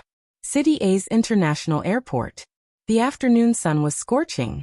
It shone through the glass windows onto the ground of the departure hall, casting a white shadow. Bailey's family members were all sending Bailey Yin off in the airport hall. Bailey Yin smiled and said goodbye to them one by one. He seemed to have matured overnight. The smile on his face was no longer as unrestrained as before. Instead, it had a sense of stability. He squatted down and stroked Xiao Yi's head. "Xiao Yi, second uncle is leaving now. If you have any problems chasing girls in the future, you can look for me anytime." Xiao Yi's eyes were red. She puffed up her cheeks sternly. "Second uncle, the next time you come back from America, you have to bring me a little ant. Otherwise, I'll despise you." "Oh, you still dare to despise me? We'll talk about it when you're older." Bailey Yin smiled and gestured at his waist. "Ayun, take good care of yourself when you're in America. Don't make me and your mommy worry anymore." Although Bailey Yin was a playboy, Bailey Xiong still liked him the most. His eyes were red as he reminded him. "I know, Daddy. You have to take good care of yourself too." Bai Jinxiu didn't come. Bailey Han patted him on the shoulder. "If you have any difficulties, remember to look for me." Bailey Yin grinned. "Brother, I've caused you a lot of trouble since I was young. I'll try my best not to cause you any more trouble in the future." Before leaving, old Madam, who had always disliked him, also said a few words of comfort. "Ayun, it seems that you're really sensible. We don't expect you to create a big career. As long as you're safe and sound outside and don't cause trouble, we'll be satisfied. If you have any difficulties, just tell us. No matter what, we'll always be a family." Bailey Yin hugged her. "Thank you, Grandma." It was time to board the plane, but the person he wanted to see the most still didn't come. Bailey Yin's lips curled up mockingly. He shouldn't have had any expectations a long time ago, right? 5 years ago, he returned to the country in a carefree manner. 5 years later he left sadly. The only thing that didn't leave him was the small boarding box in his hand. He didn't have any big luggage. Dragging the small boarding box, he took one last look at the city and the entire departure hall. Then he waved to his family, raised a bright smile, and embarked on a new journey in life. His back disappeared in a bright light and disappeared at the boarding gate. Xia Dong hid behind the shelves of the convenience store in the airport, tears streaming down her face. Suzuka stood behind her and handed her a tissue. She said lightly, "Bailey's family has left." "Okay, thank you." Xia Dong took the tissue and wiped the tears on her face awkwardly. "You're already at the airport. Why don't you go see him?" Suzuka talked about this matter in a tone that sounded like she was talking about the weather. "Let him leave without any expectations. Only then will he start a new life, right?" Xia Dong had already sorted herself out, but her eyes were a little red. Suzuka narrowed her eyes. "I don't understand. Maybe he already doesn't have any hope. What he wants is for you to send him off as a friend. But now he's obviously very disappointed." Xia Dong was startled. If Suzuka was right, then didn't she break Bailey Yun's heart? On the plane, as soon as Bailey Yun sat in his seat, he tightly covered his face. His shoulders trembled slightly, and a weak choking sound came from his throat. "Sir, are you okay?" the beautiful stewardess asked with concern. Bailey Yun maintained this posture and didn't answer. Only the arc of his shoulders gradually became smaller. "Sir," the stewardess called out again, but there was still no response. She took a tissue, bent down and handed it to Bailey Yun's fingers and said softly, "Sir, don't be sad. Parting is for a better meeting." Her soft voice crashed into Bailey Yun's pained heart. He slowly took the tissue from her hand and said with a hoarse voice, "Thank you." "You're welcome." The stewardess smiled sweetly and walked to the next passenger. When he raised his head, he only saw a pretty figure. When they got off the plane, a stewardess stood at the exit of the cabin and politely bowed to every passenger. "Sir, please take care. Thank you for taking this flight." Bailey Yun, who had already stepped out, retracted his foot, took off his sunglasses, and carefully sized up the stewardess. She was very cute with a round apple face, big watery eyes, and a kind smile. "Sir, is there anything else?" Bailey Yun raised his eyebrows. He recognized her voice. It was the stewardess who comforted him on the plane. He took out a red velvet box from his pocket and stuffed it into her hand. "This is for you." The stewardess's eyes widened in surprise. Her expression was very similar to someone's. "Thank you, but we have a rule that we can't accept gifts from passengers." She wanted to return the box to him, but he waved his hand. "I've already given it to you. If you don't like it, then throw it away." He strode away, leaving her in a daze. Another passenger walked over. She quickly regained her senses and bowed politely. "Madam, please take care. Thank you for taking this flight." "Duobao, what did that person give you just now?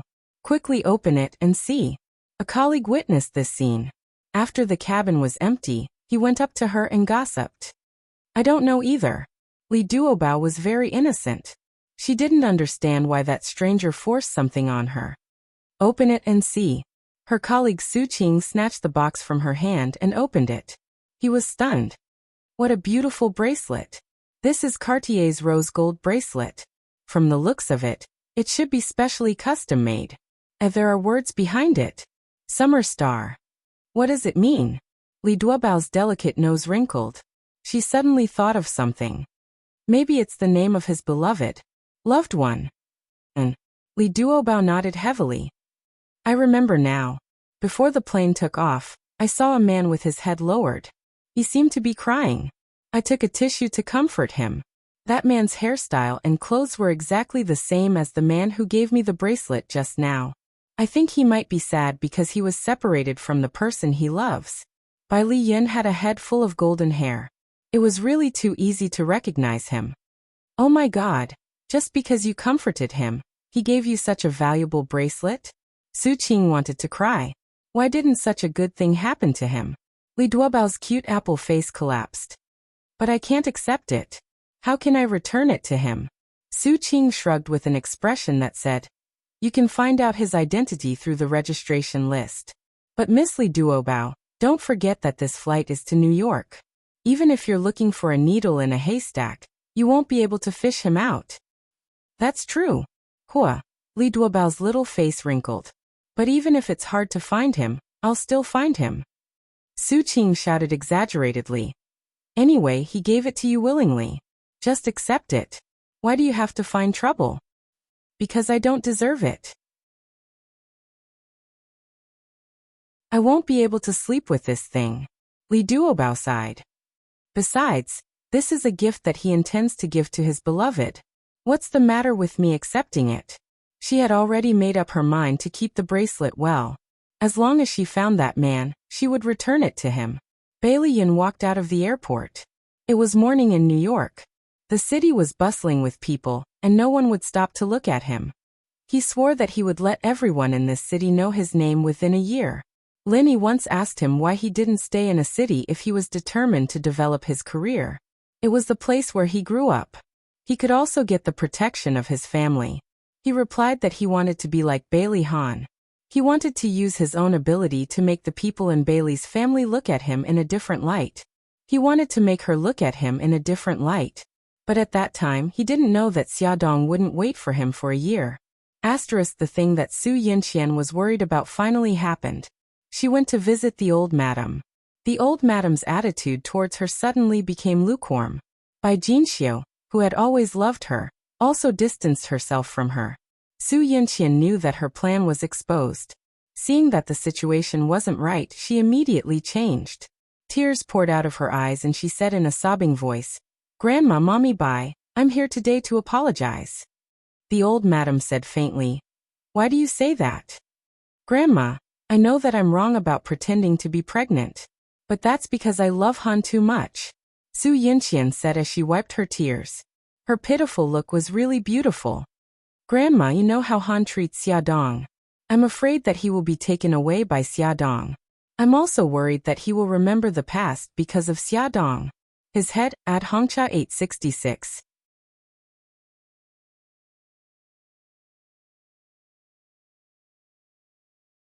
Chapter 165.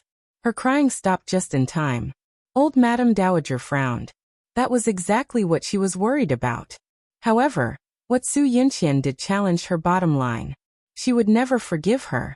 Bai Jinxiu's heart softened when she saw Su Yinqian crying so hard. She said to old Madame Dowager, "Mom, what Yinqian said makes sense." Old Madame Dowager said coldly, "Let's just forget about this. Yinqian, why did you hurt Xiao Yi?" "Grandma, I didn't do it on purpose. You have to believe me. That night, when little Wingzy told me about his godfather, I was very surprised. I wanted to cover his mouth to stop him from yelling, but he struggled and rolled down the stairs. Grandma, I'm sorry for Xiao Yi. After that, I was too scared to tell you. I'm sorry." Su Yinqian covered her mouth and cried bitterly. Old Madame Dowager looked at her coldly. "Why were you so panicked when you heard about Godfather?" Because. Su Yinqian looked embarrassed. "It's fine if you don't want to say it. I'm tired anyway." Old Madame Dowager took her walking stick and gestured for her to leave. Su Yinqian hurriedly said, "Grandma, listen to me. Godfather is the middleman of the killer organization in a city. Xingchen once contacted him to contact killers to kidnap Xiaodong. That's why I know about Godfather." Old Madame Dowager frowned. "Kidnap Xiaodong? What's going on?" Su Yinqian had already planned it out. She told old Madame Dowager how Suzaku and White Tiger kidnapped Xiaodong, and how Su Xingchen became the mastermind behind the scenes. In short, there was only one central idea. All the bad things were done by Su Xingchen, and it had nothing to do with her. Old Madame Dowager's eyes were sharp. "Xiao Yi said that she heard Godfather talking to you on the phone. Since you have nothing to do with this, why did Godfather contact you?" "Grandma, I only found out about this later. Godfather is Xingchen's godfather. I was the one who showed evidence that Xingchen was the mastermind behind all this. Godfather naturally hated me. He threatened me and asked me to take responsibility for Xingchen's crimes. I didn't agree, so he said he would teach me a lesson." It sounded reasonable, and even Bai Jinxiu began to believe what she said. Old Madame Dowager was also a little shaken. But no matter what, she couldn't forgive Su Yinxian for hurting Xiao Yi. Even if she said that she didn't do it on purpose and gave a good reason, old Madame Dowager was extremely protective. She couldn't accept that Su Yinxian didn't immediately stand up and admit her mistake, because she was afraid. Old Madame Dowager paused and said, Yinxian, I've tried to persuade Ahan, but he's stubborn. I can't do anything about it. I don't want to ask about the relationship between the two of you. I'll let you deal with it yourselves. Su Yinxian gritted her teeth and could only agree. Okay. I'm tired. I'm going upstairs to rest. Since you're here, stay for lunch. It's okay, Grandma. I'll go back first. Have a good rest. Mommy, bye, I'll leave first. Su Yinxian knew that it was impossible to change their opinion of her in a short time. So she knew when to advance and when to retreat. Bai Jinxiu's attitude towards her was much gentler. She said, Yinxian, let me walk you out. Su Yinxian quickly said, Mommy, Bai, you don't have to be so polite. Let's go. Bai Jinxiu gave her a look, hinting that she had something to say to her. The two walked out of the living room hand in hand. Bai Jinxiu whispered, Yinxian, little Jing is coming back. Old Madame Dowager listens to little Jing the most. When the time comes, ask little Jing to put in a good word for you. Su Yinxian was delighted. Thank you, Mommy, Bai. I know what to do. The little Jing that Bai Jinxiu was talking about was Bailey Han's younger sister, Bailey Jing. She was also the only little princess in the family. She had been doted on by the whole family since she was young. Like Bailey Yi, she was old Madame Dowager's favorite person. Su Yinxian drove out of the Bailey mansion. She slowly came up with a plan in her heart. She didn't go to the company, but directly drove to the hospital where Su Xingqian was. China's extensive and profound cultural heritage had a saying, enemies are bound to meet on a narrow road. Su Yinxian felt that this saying was made for her and Xiaodong. Su Yinxian stood at the innermost part of the elevator. The moment the elevator closed, Xiaodong pressed the elevator button and walked in. However, Xiaodong didn't see her. Xiaodong walked out of the elevator on the 7th floor.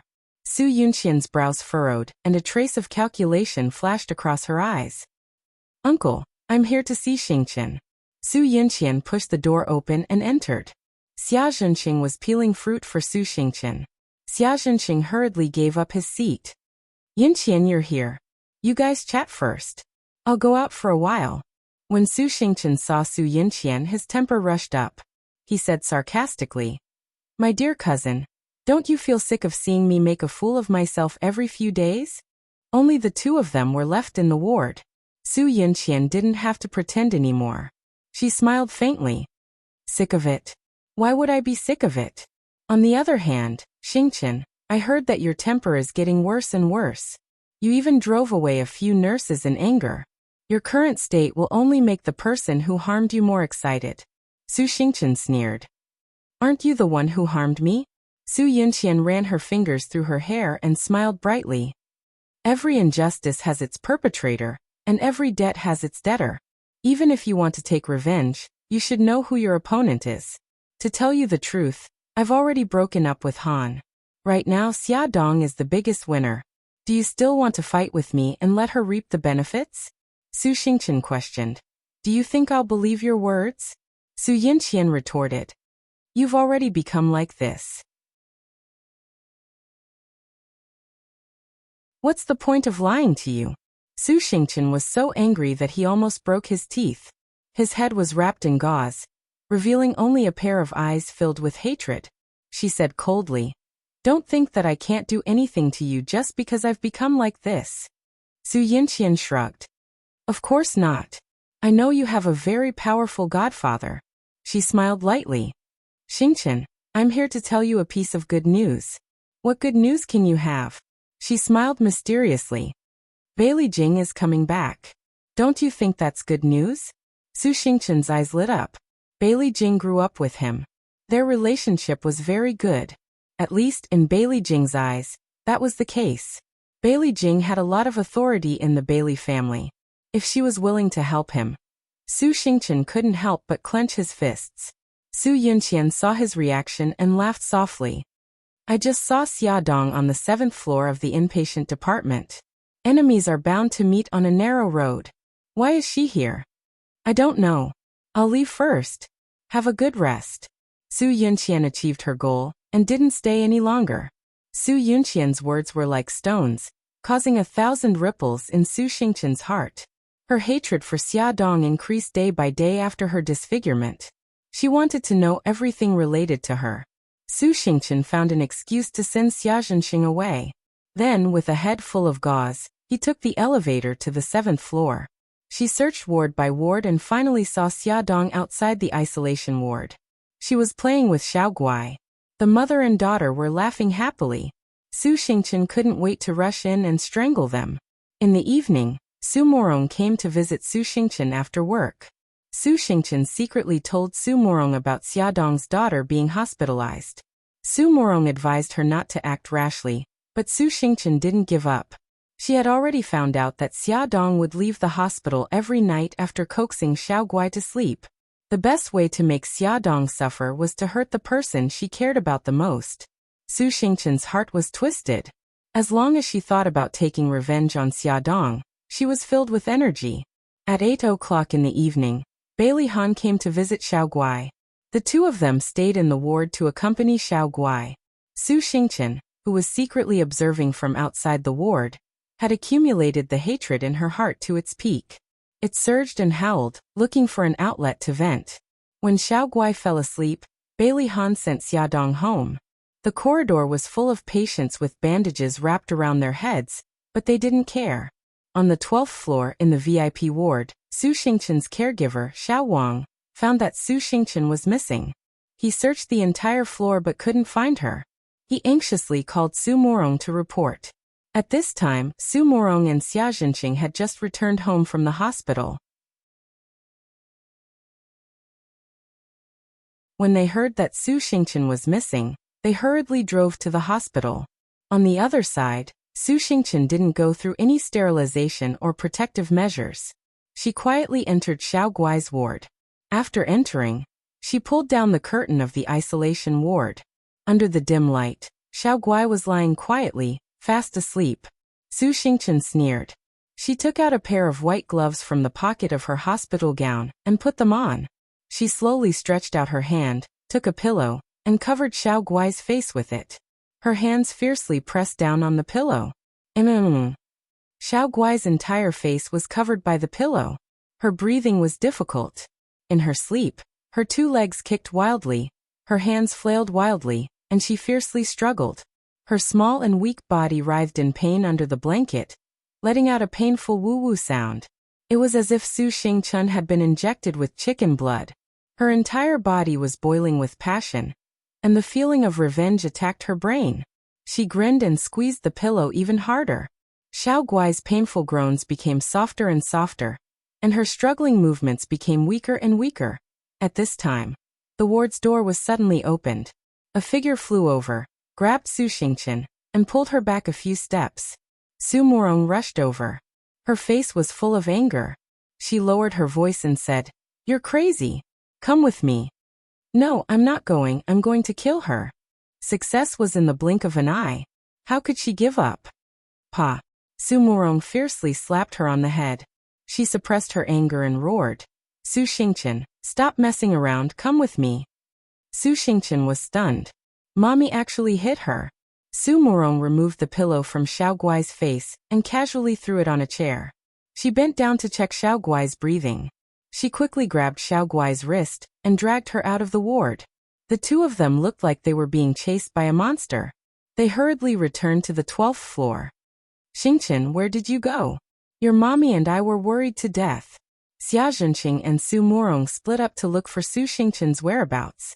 When they heard that Su Morong had found her, they hurriedly rushed back from the upper floor. "Hubby, Xingqian couldn't sleep, so she went downstairs for a walk. Look at you sweating so much. Hurry and go wash up."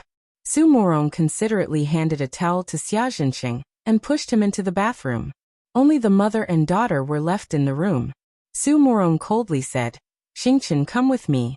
Su Xingqian knew that she was angry, so she didn't dare to say anything. She silently followed her out the door and to the rooftop. Pa. Su Morong slapped Su Xingqian's head. It looked fierce, but it avoided the wound on her face. Mommy. Su Xingqian touched her head with tears in her eyes.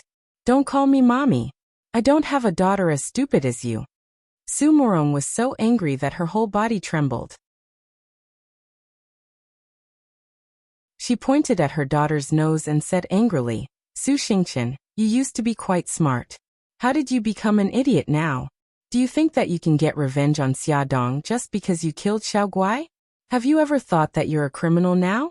If you add the crime of intentional homicide, even if I'm the king of heaven, I won't be able to save your life. Mommy, I am wearing gloves.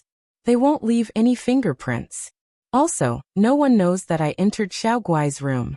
They'll definitely treat it as a medical accident. Did your head get caught in the door? Su Morong wanted to pry open her daughter's head to see what was inside. If you think that no one knows that you entered Xiaoguai's room, then how do you explain that you went missing for more than an hour? Let me tell you, when everyone finds out about the grudge between you and Xiaodong, you'll be the #1 suspect. When Su Morong heard that Su Xingqian had gone missing, she suspected that she went to Xiaoguai's room. If even she was suspicious, then what about the police? Only then did Su Xingqian come to her senses. Hatred had made her lose her mind. She couldn't even find such a simple loophole. You just have to pray that Xiaoguai doesn't die so easily. Su Morong expected better from Su Xingqian. Xingqian, I know you hate them, but revenge is a dish best served cold. Why are you so anxious now? Su Xingqian mumbled. Mommy, I was wrong. I'll let it go this time. I just felt Xiaoguai's breath. She's still breathing. Su Morong didn't scare her anymore. She sighed. Xingqian, you're mommy's only daughter. Mommy has your best interests at heart. I definitely won't harm you. Listen to mommy and change your temper in the future. Stay calm. Su Xingqian nodded sadly. Okay, let's go back to the room. If we're any later, your daddy will be worried again. Su Morong softened her voice. The mother and daughter went downstairs to the room. When they entered the elevator, Su Xingqian suddenly thought of something and said, Mommy, I think I've been tricked by Su Yunqian. What happened? Su Morong's delicate eyebrows furrowed slightly. Only then did Su Xingqian tell her about Su Yunqian's visit in the afternoon. He also said that Su Yunqian told her that Xiaodong was on the 7th floor. If that wasn't the case, she wouldn't have gone to the 7th floor to investigate. She also wouldn't have known that Xiaoguai lived on the 7th floor. Come and see. Hongcha 866.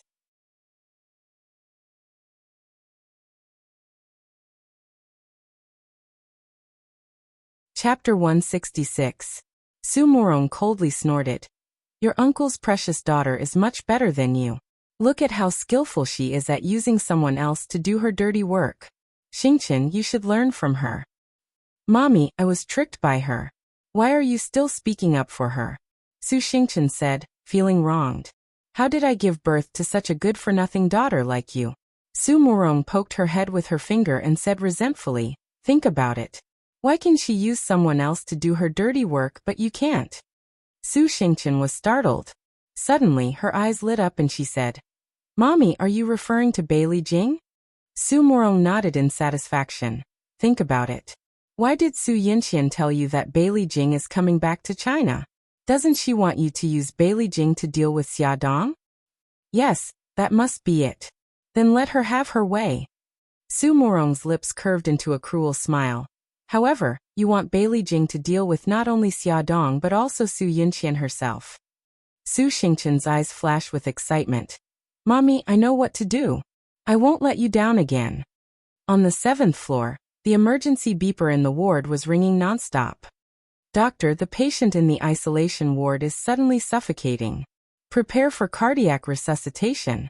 Hurry and inform the patient's family. Hurried footsteps sounded in the corridor in the middle of the night. In the ward, the doctor and nurse were performing emergency resuscitation on Xiaoguai. The nurse was in the corridor calling Xiaodong. Xiaodong rushed over with a head of wet hair. She had just finished showering and was about to go to bed when she received the call from the nurse. She was so anxious that her heart was about to stop beating. Doctor, how is my daughter? The emergency treatment was over. The doctor wiped the sweat off his forehead and said, "The patient is saved." Xiaodong's body went soft and she almost collapsed.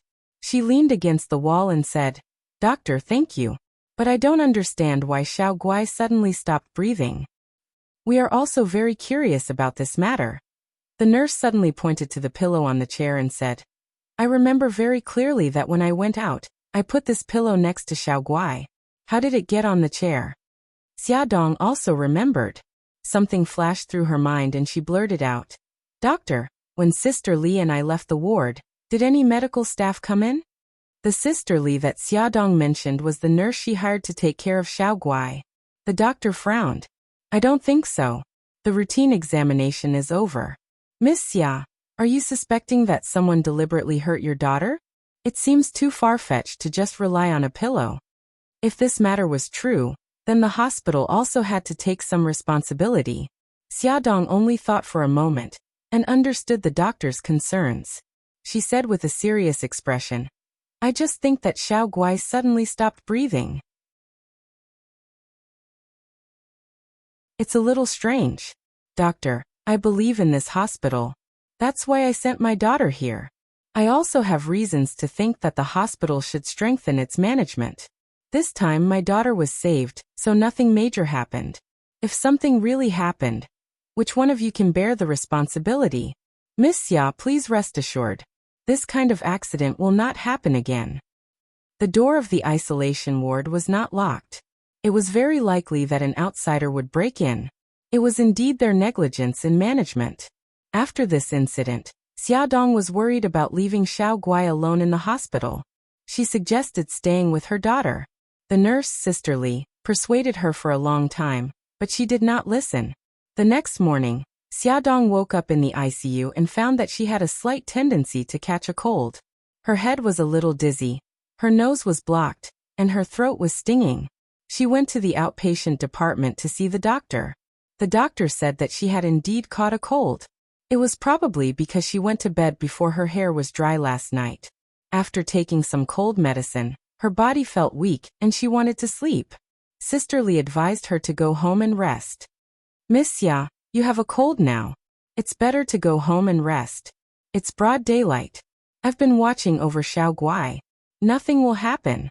Xiaodong thought about it. Sister Li was right. Moreover, she had a cold, and it was easy to bring germs into the ward. So she gave a few words of advice and drove home. While driving, her head was dizzy.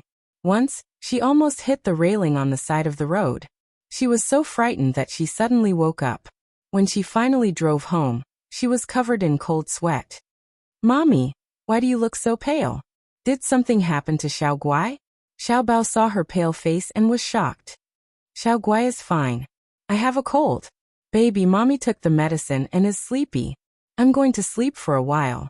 Call me if you need anything." Xiaodong collapsed on the bed and fell asleep quickly. She did not even hear her phone ring many times. Bailey Han called Xiaodong's phone many times, but no one answered. He had a bad feeling in his heart. In the end, he called her home phone. Xiao Bao picked up. When the little guy heard his voice, he was like a kitten. All the fur on his body stood up vigilantly. "Why are you looking for my mommy? I just want to ask your mommy how Xiao Guai is doing." Bailey Han pinched his eyebrows. He did not understand why the little guy was so hostile to him. Xiao Bao snorted. "Yi Guy is fine. I don't need your fake kindness." Bailey Han paused and asked again, "Where's your mommy? Why hasn't she answered the phone?" Xiao Bao said impatiently, "My mommy is sick. She's sleeping now. Don't disturb her." "Sick?" Bailey Han frowned. "Is it serious? It's just a cold. I'm not going to talk to you anymore. I'm going to order takeout for my mommy. She definitely hasn't eaten yet." Xiao Bao rubbed his chin, thinking about what his mommy liked to eat. Bailey Han looked at the pile of documents on the table, and then looked at his schedule for the day. He suddenly stood up from the chair and took his coat from the hanger. "Linda, I'm going out for a while. I'll be back in the afternoon. Call me if you need anything." "Okay, CEO."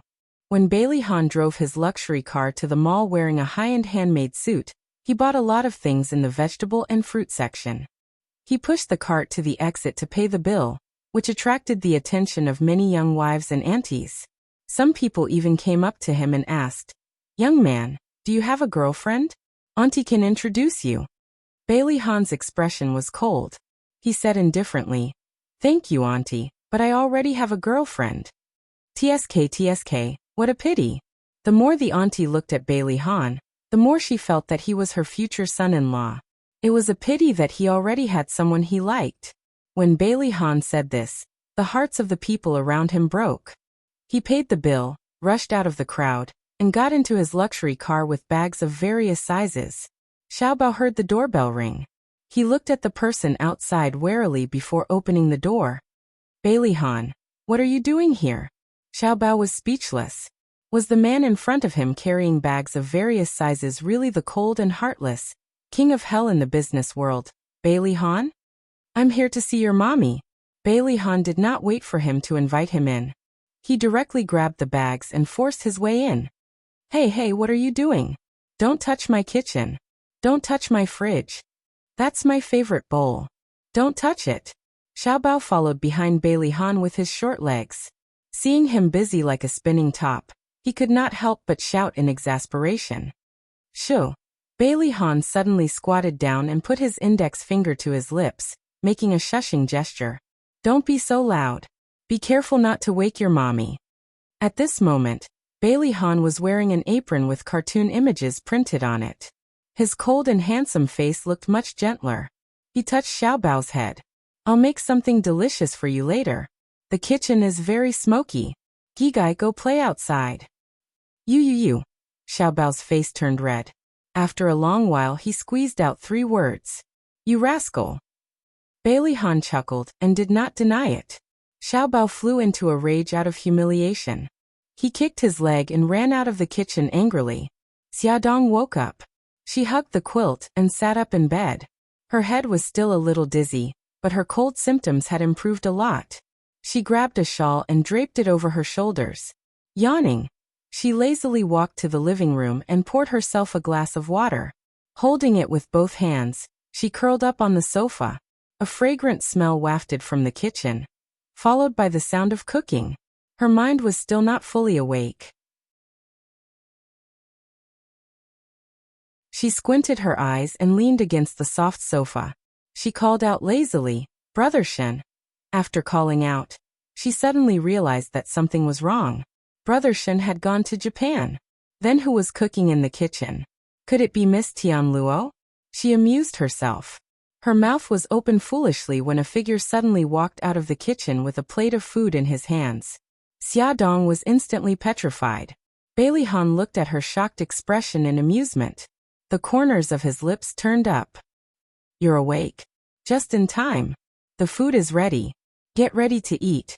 That man in the cartoon apron must have been a figment of her imagination. She must have opened her eyes the wrong way. "Let's do it again." Xia Dong muttered to herself for a while. She trembled as she opened her eyes again. She jumped in shock. A handsome face was enlarged in front of her. He looked slightly worried. "What's wrong? Are you still not feeling well?" You, why are you in my house?" Xia Dong stammered. "I heard from Xiaobao that you had a cold, so I came to take a look." Bailey Han reached out and touched her forehead. "Have you taken your temperature? Do you have a fever?" "I've taken it. My temperature is normal." Xia Dong pulled his hand away from her forehead and looked at him steadily. "Bailey Han, don't be so nice to me anymore. I'm not used to it at all." He was so nice that she felt guilty. Bailey Han chuckled. "Then you'll have to learn to get used to it, because I'm going to treat you even better." His straightforward words made Xia Dong blush slightly. He patted her head. "Wash your hands and get ready to eat. I'll call Xiaobao." Add Songshu 566.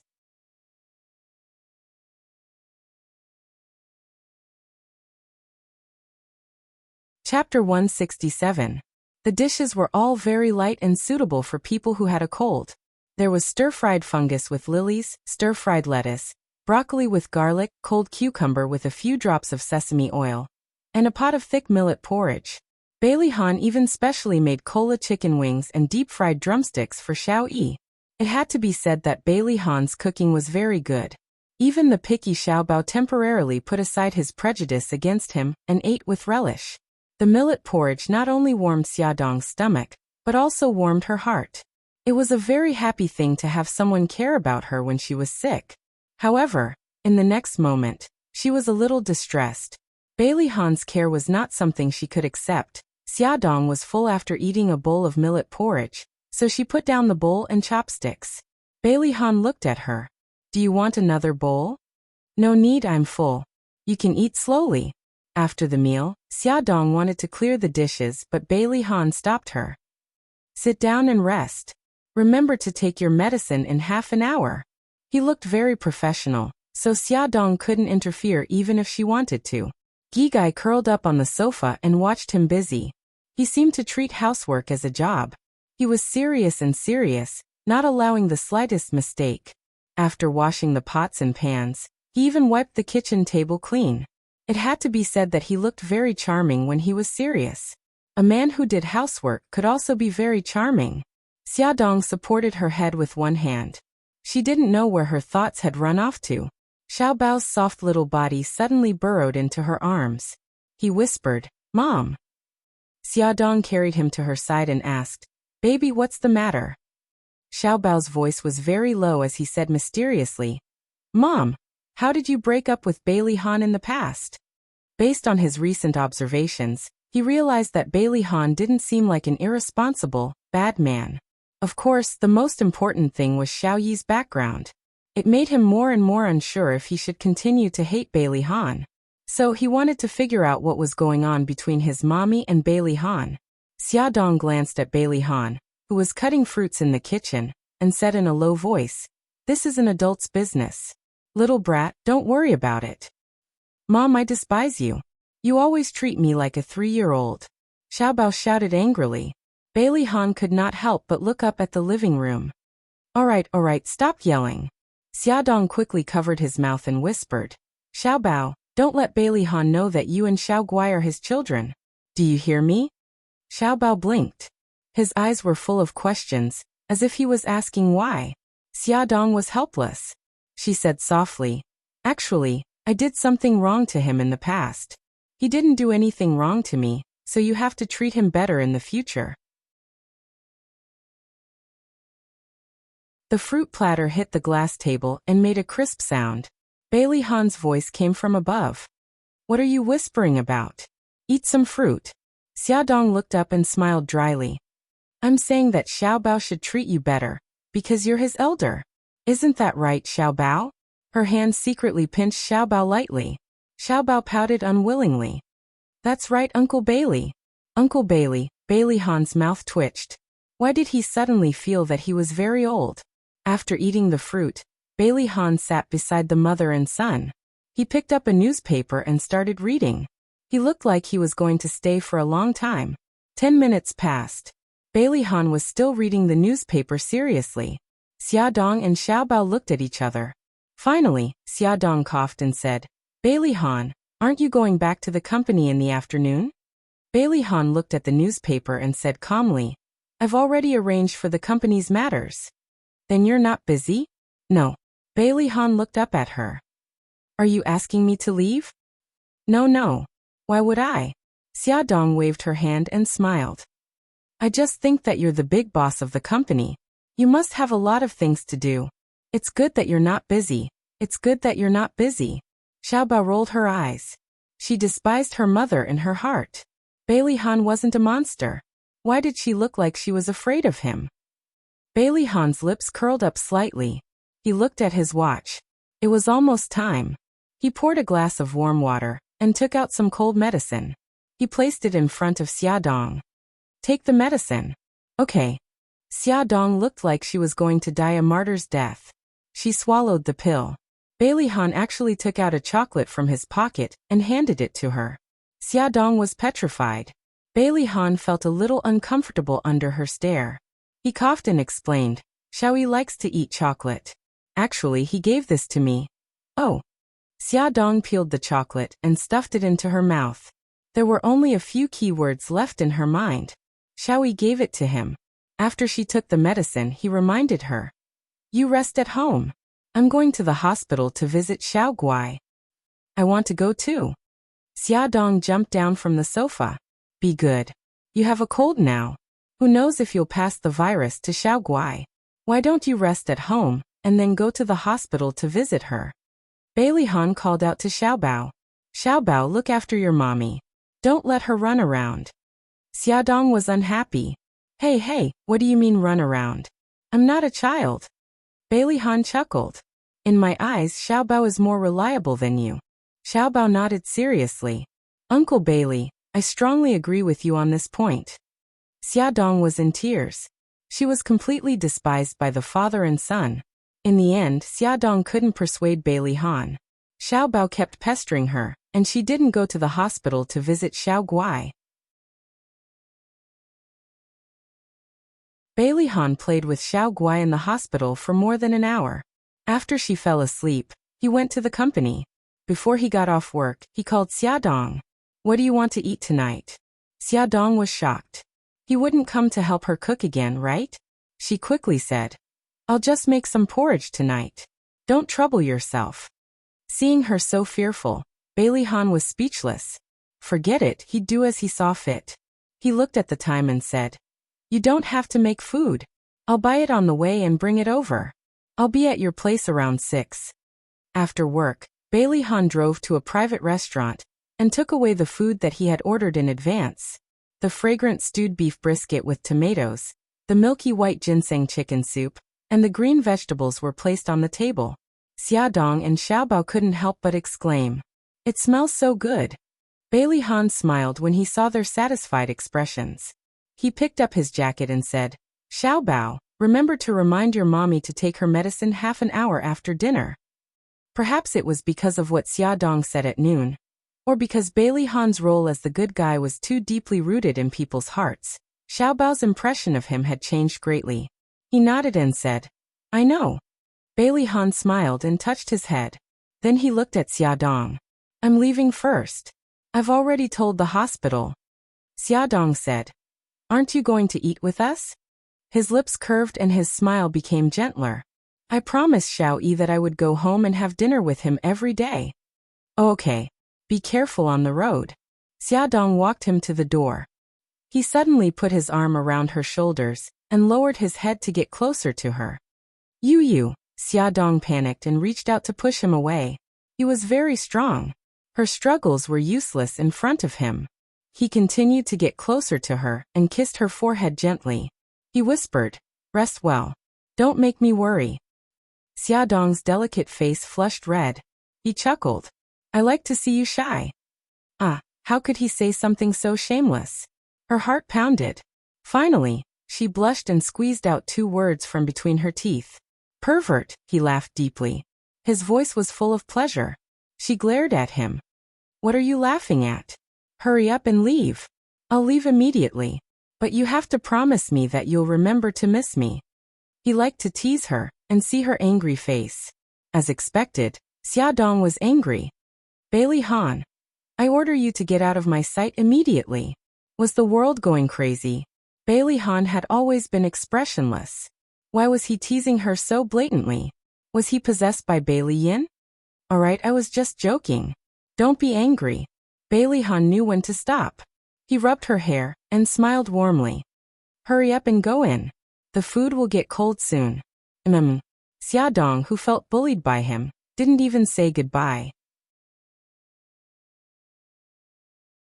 She closed the door and leaned against it to calm her nerves that were about to break down. Thanks to Bailey Han's meticulous care, Xia Dong recovered from her cold the next day and continued to live a lively and valiant life. Xiao Guai's illness was also much better. The doctor said that she could be discharged in 2 days. Of course, she still had to undergo chemotherapy on time to control her condition. On the day Xiao Guai was discharged, Xia Dong brought Xiao Bao and Bailey Han brought Xiao Yi. The 4 of them brought her home. Her face was as white as snow. She wore a mask and her small and soft body seemed to have lost a lot of weight. Her pair of beautiful eyes blinked as if they could speak. On the way, Xia Dong felt that something was wrong with Xiao Yi. He sat in the back corner expressionlessly and seemed to be very angry. Xia Dong turned around and whispered to Bailey Han. What's wrong with Xiao Yi? He seems unhappy. Bailey Han also whispered, I'm not sure either. Xia Dong glared at him. How can you be his daddy? He smiled and said half-jokingly, since you're worried, why don't you be his mommy? It'll make it easier for you to supervise me.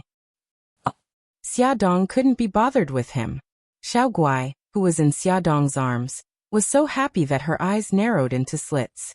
She giggled and said, Mommy, Uncle Bailey, I heard you. Little one, look at how capable you are. Xia Dong was amused and kissed her daughter on the cheek. Bailey Han chuckled. Xiao Guai, do you agree with Uncle Bailey's suggestion? Add Songshu 566.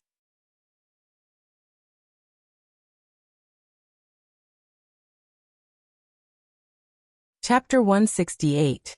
Xiao Guai blinked her big beautiful eyes and pondered seriously. But if mommy becomes Brother Yi's mommy, won't I have to marry uncle? Xia Dong said nervously. Xiao Guai, don't say any more. Bailey Han glanced at Xiao Guai. Yeah, that's right.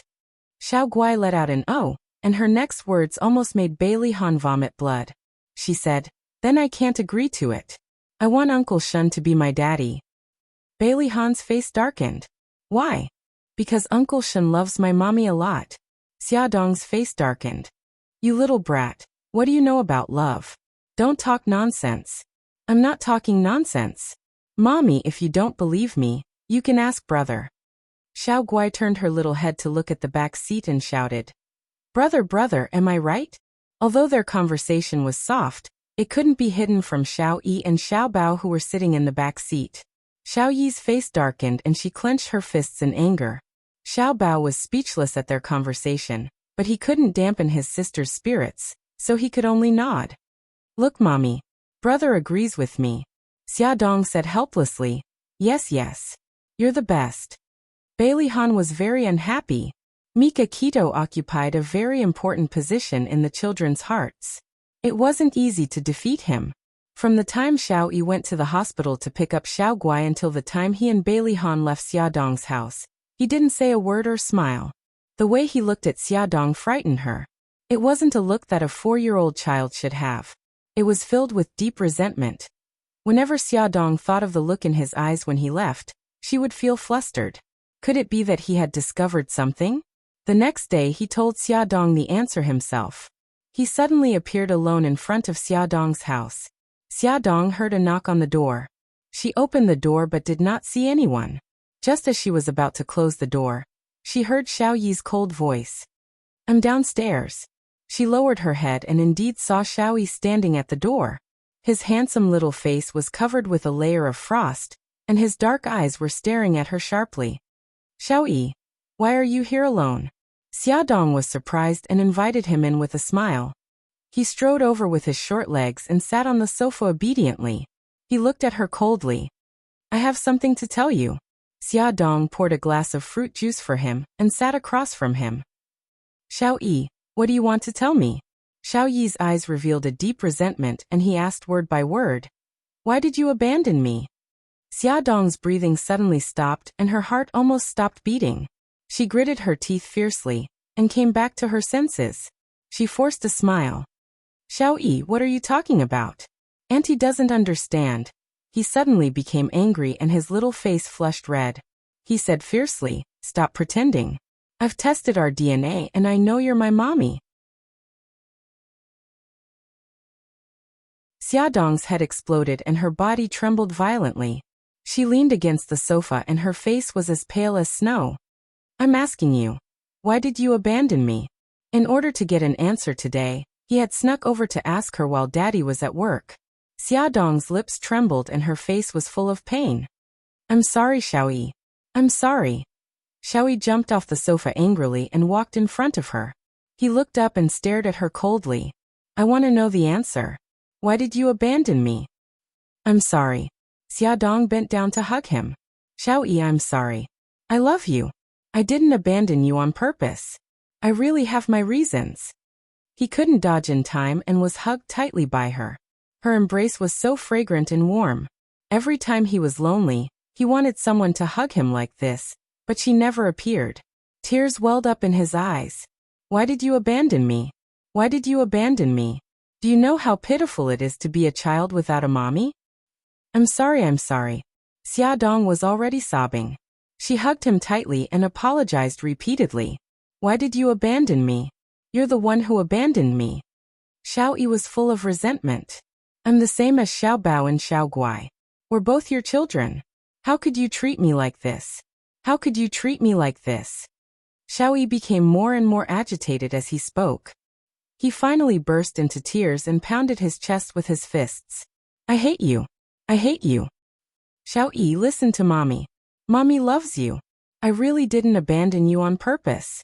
Hearing him say that he hated her, Xia Dong's heart ached so much that her tears fell. I don't believe you anymore. I won't believe you anymore. I hate you. I'll never forgive you. Little Wingzi cried loudly. His tears were like a broken string of pearls as they rolled down his face. His cries were like sharp knives cutting into Xia Dong's heart. She couldn't help but wail.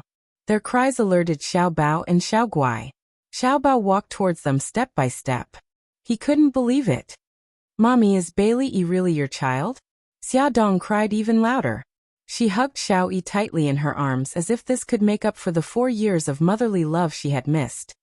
Mommy, does this mean that Brother Yi is also my biological brother? Uncle Bailey is our daddy? It took a long time for Xiao Guai to react. A trace of blood appeared on her pale face as she muttered. So big brother, and I also have a daddy. Xiao Yi cried and struggled hard. Let go of me. I'm never going to talk to you again. Xiao Yi. I hate you, let go of me. Bailey Yi hammered her arm with all his might, his pair of short legs kicking her forcefully. Xiao Bao widened her eyes in shock and shouted, Bailey Yi, don't hit mommy. She's pregnant. You'll hurt her and the baby. Bailey Yi stopped kicking, but his cries did not stop. Xia Dong had no choice but to let go of him. His eyes were red and his face was covered in tears. He glared at Xia Dong hatefully. I'm leaving. I'll never see you again. He ran to the door and tiptoed to open it. Xia Dong chased after him, but his small body shot into the elevator like a cannonball. By the time Xia Dong ran down the stairs, he had already disappeared. Xia Dong was worried and called Bailey Han. In order not to expose the truth, she could only tell him to pay more attention to Xiao Yi's movements. She felt that something was wrong with him. Bailey Han received Xia Dong's call and immediately called the villa. After the butler received the call, he ran upstairs to look for Bailey Yi, but he was nowhere to be seen. The butler anxiously reported, young master is missing. His car is also missing. Bailey Han took his coat and walked out of the office while making a call. He calmly ordered, pull up the surveillance video outside the villa and see when he disappeared. By the time Bailey Han returned to the villa, the butler had already ordered a group of servants to go out and look for him. Bailey Han watched the video and found that Xiao Yi ran away from home on his car 2 hours ago. He immediately contacted Xia Dong. Xia Dong, Xiao Yi ran away from home. I called his cell phone but he didn't answer. Did he contact you? Xia Dong's pupils suddenly shrank. She hesitated and lied.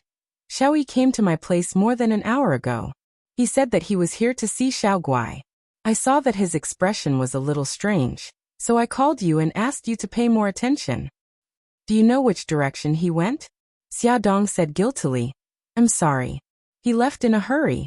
When I went downstairs, he was already gone. It's okay. It's none of your business. Can you let me know if you have any news? Okay, I'll hang up first. Xiao Yi had only been missing for 2 hours. Even if a police report was filed, the police station would not accept it. Bailey Han used his connections to ask the police chief to pay more attention. Then he mobilized the Dragon Gang's forces to search the entire city for Xiao Yi's whereabouts. Xia Dong anxiously paced back and forth in the room. Xiao Bao couldn't stand it anymore.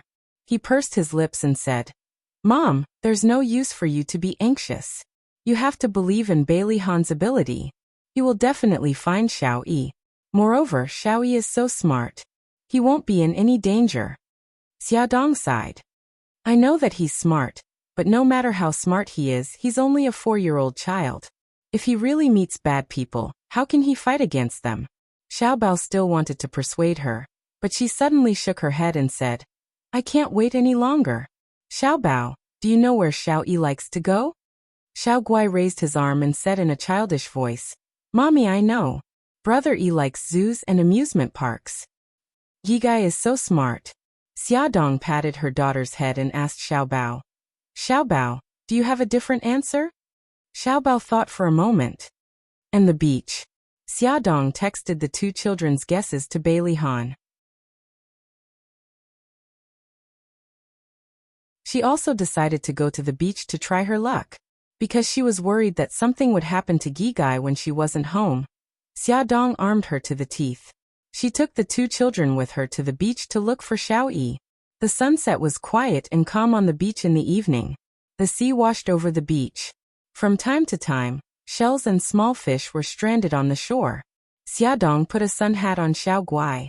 She carried her and looked around the beach, hoping to find Xiao Yi. Xiao Bao walked beside her and craned his neck from time to time to look here and there. He was also a little anxious.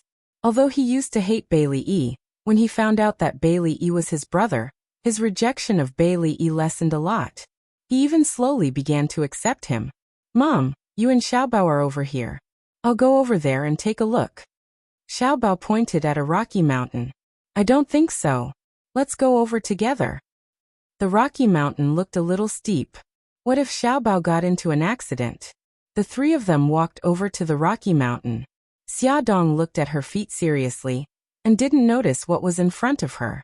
Suddenly, she heard her daughter exclaim, Hey Mommy, isn't that Uncle Lin? Who's the auntie with him? Welfare Hongcha 866.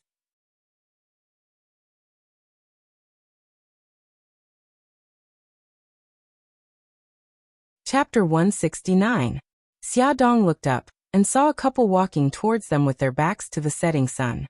The man was Lin Shihao, and the woman was Bai Meiwei. Bai Meiwei was wearing a long white dress, and her long hair was draped over her shoulders. Her long dress swayed gently in the sea breeze.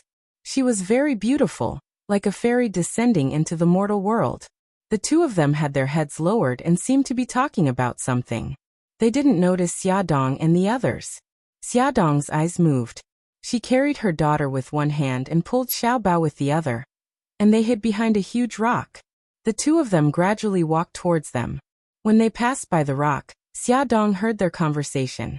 Bai Meiwei said, Senior, thank you for coming here with me. I feel much better now. Lin Shihao said, the patient passed away, and the family members are upset. They said a few unpleasant things. Don't take it to heart. Bai Meiwei smiled. Senior, I really admire you. You don't seem to get angry no matter what happens. Lin Shihao also smiled. Really? I'm not a god. How can I not be angry? Bai Meiwei smiled brightly. You are like a god in my heart. It seems like nothing can stump you. You're exaggerating. The sound of their conversation gradually faded away. Xia Dong walked out from behind the rock. She felt a little uncomfortable, but she quickly comforted herself. Maybe she was thinking too much. They were just normal friends. Vixen. Xiao Bao puffed up his cheeks and snorted. Xiao Bao, don't talk nonsense. I'm not talking nonsense. That woman is obviously not a good person. Xiao Bao hated women who seduced other people's men. So annoying. Xia Dong rubbed his head speechlessly. Let's hurry and find Xiao Yi. Mommy, I want to get down. I want to walk on my own. Xiao Guai whined in her arms. Gigai, it's not easy to walk on the beach. Mommy should carry you. But I don't want to tire out the little brother in Mommy's stomach. Xiao Guai obediently hugged her neck and said, Mommy, I promise I'll be careful when I walk. Mom, let Gigai down. I'll take care of Gigai. Xiao Bao promised as he patted his chest. All right then. You all have to be careful. Xia Dong put Xiao Guai down and watched as the siblings walked forward hand in hand. They searched the beach for more than half an hour, but they didn't find Xiao Yi. Instead, they bumped into a few men in black. They held Xiao Yi's photo and asked around if anyone had seen this child. Xia Dong knew that they were from Bailey Han. On the other side, Bailey Han also drove to the place where he had gone with Xiao Yi to search, but he didn't find any good news. The sun was about to set. In a park, a child was sitting on a bench with an expressionless face. Beside him was an advanced children's scooter. The phone in his pocket kept ringing, so he finally turned it off. Hey little brat, is this scooter yours? Lend me your scooter to play with. A group of 7 or 8-year-old children walked over with their arms around each other's shoulders. The tallest child among them asked arrogantly. Xiao Yi was in a bad mood and didn't want to pay attention to them. He coldly looked at them and didn't answer. Hey little brat, our boss is talking to you. Why don't you answer? Are you mute? Xiao Yi coldly snorted. His eyes were full of disdain.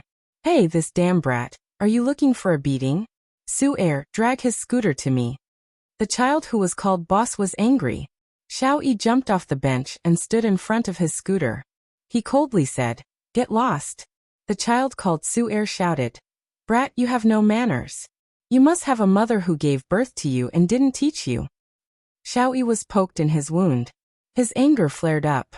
His eyes were like sharp knives. He stared at the child who spoke and clenched his fists. Say that again if you have the guts. Humph, you little brat, you still want to teach me a lesson? I'll say it again. Do you think I don't dare? I said you have no manners. You have a mother who gave birth to you and didn't teach you. There were a total of 5 people. Each of them was taller and stronger than Xiao Yi. They didn't put this little brat in their eyes. Go to hell. Xiao Yi angrily rushed forward. Although he was small, he was very strong. He had learned a few moves from the bodyguards at home. He punched and kicked Su-er. Su-er was kicked in the stomach and cried out in pain. Boss, this damn brat is quite powerful. The child next to him interjected. Should we help Su-er? Isn't that nonsense? Let's all go together and teach this stinking brat a lesson. The 5 children rushed forward together. Xiao Yi was surrounded in the middle. He was like an enraged little beast. He stared at them fiercely. The hatred in his eyes made the child closest to him tremble. He subconsciously took a step back. You are too useless. You are afraid of this little brat. The leader of the children slapped the head of the cowardly child. He was the first to rush forward. He bent down and grabbed Xiao Yi's clothes. He fiercely said, Brat, you hurt my brother. I will teach you a lesson. Bah! Xiao Yi spat on his face. I am so angry. The leader of the children wiped the saliva on his face and slapped Xiao Yi's cheek. Little Wingzy tilted his head and dodged the man's slap. Little Wingzy then kicked the man's leg. The man cried out in pain and shouted at the 4 people who were still in a daze. Don't just stand there. Attack. Oh. The 5 of them grabbed Xiao Yi's arms, legs, and directly hugged him from behind. Slaps and fists fell like raindrops. Little brat, quickly beg us for mercy. We will let you go. Xiao Yi's face was bruised, but his expression was stubborn. He didn't let them go. His eyes were sharp and cold. He couldn't wait to pounce on them and bite them to death. What are you doing? Let him go. Suddenly there was a fierce roar.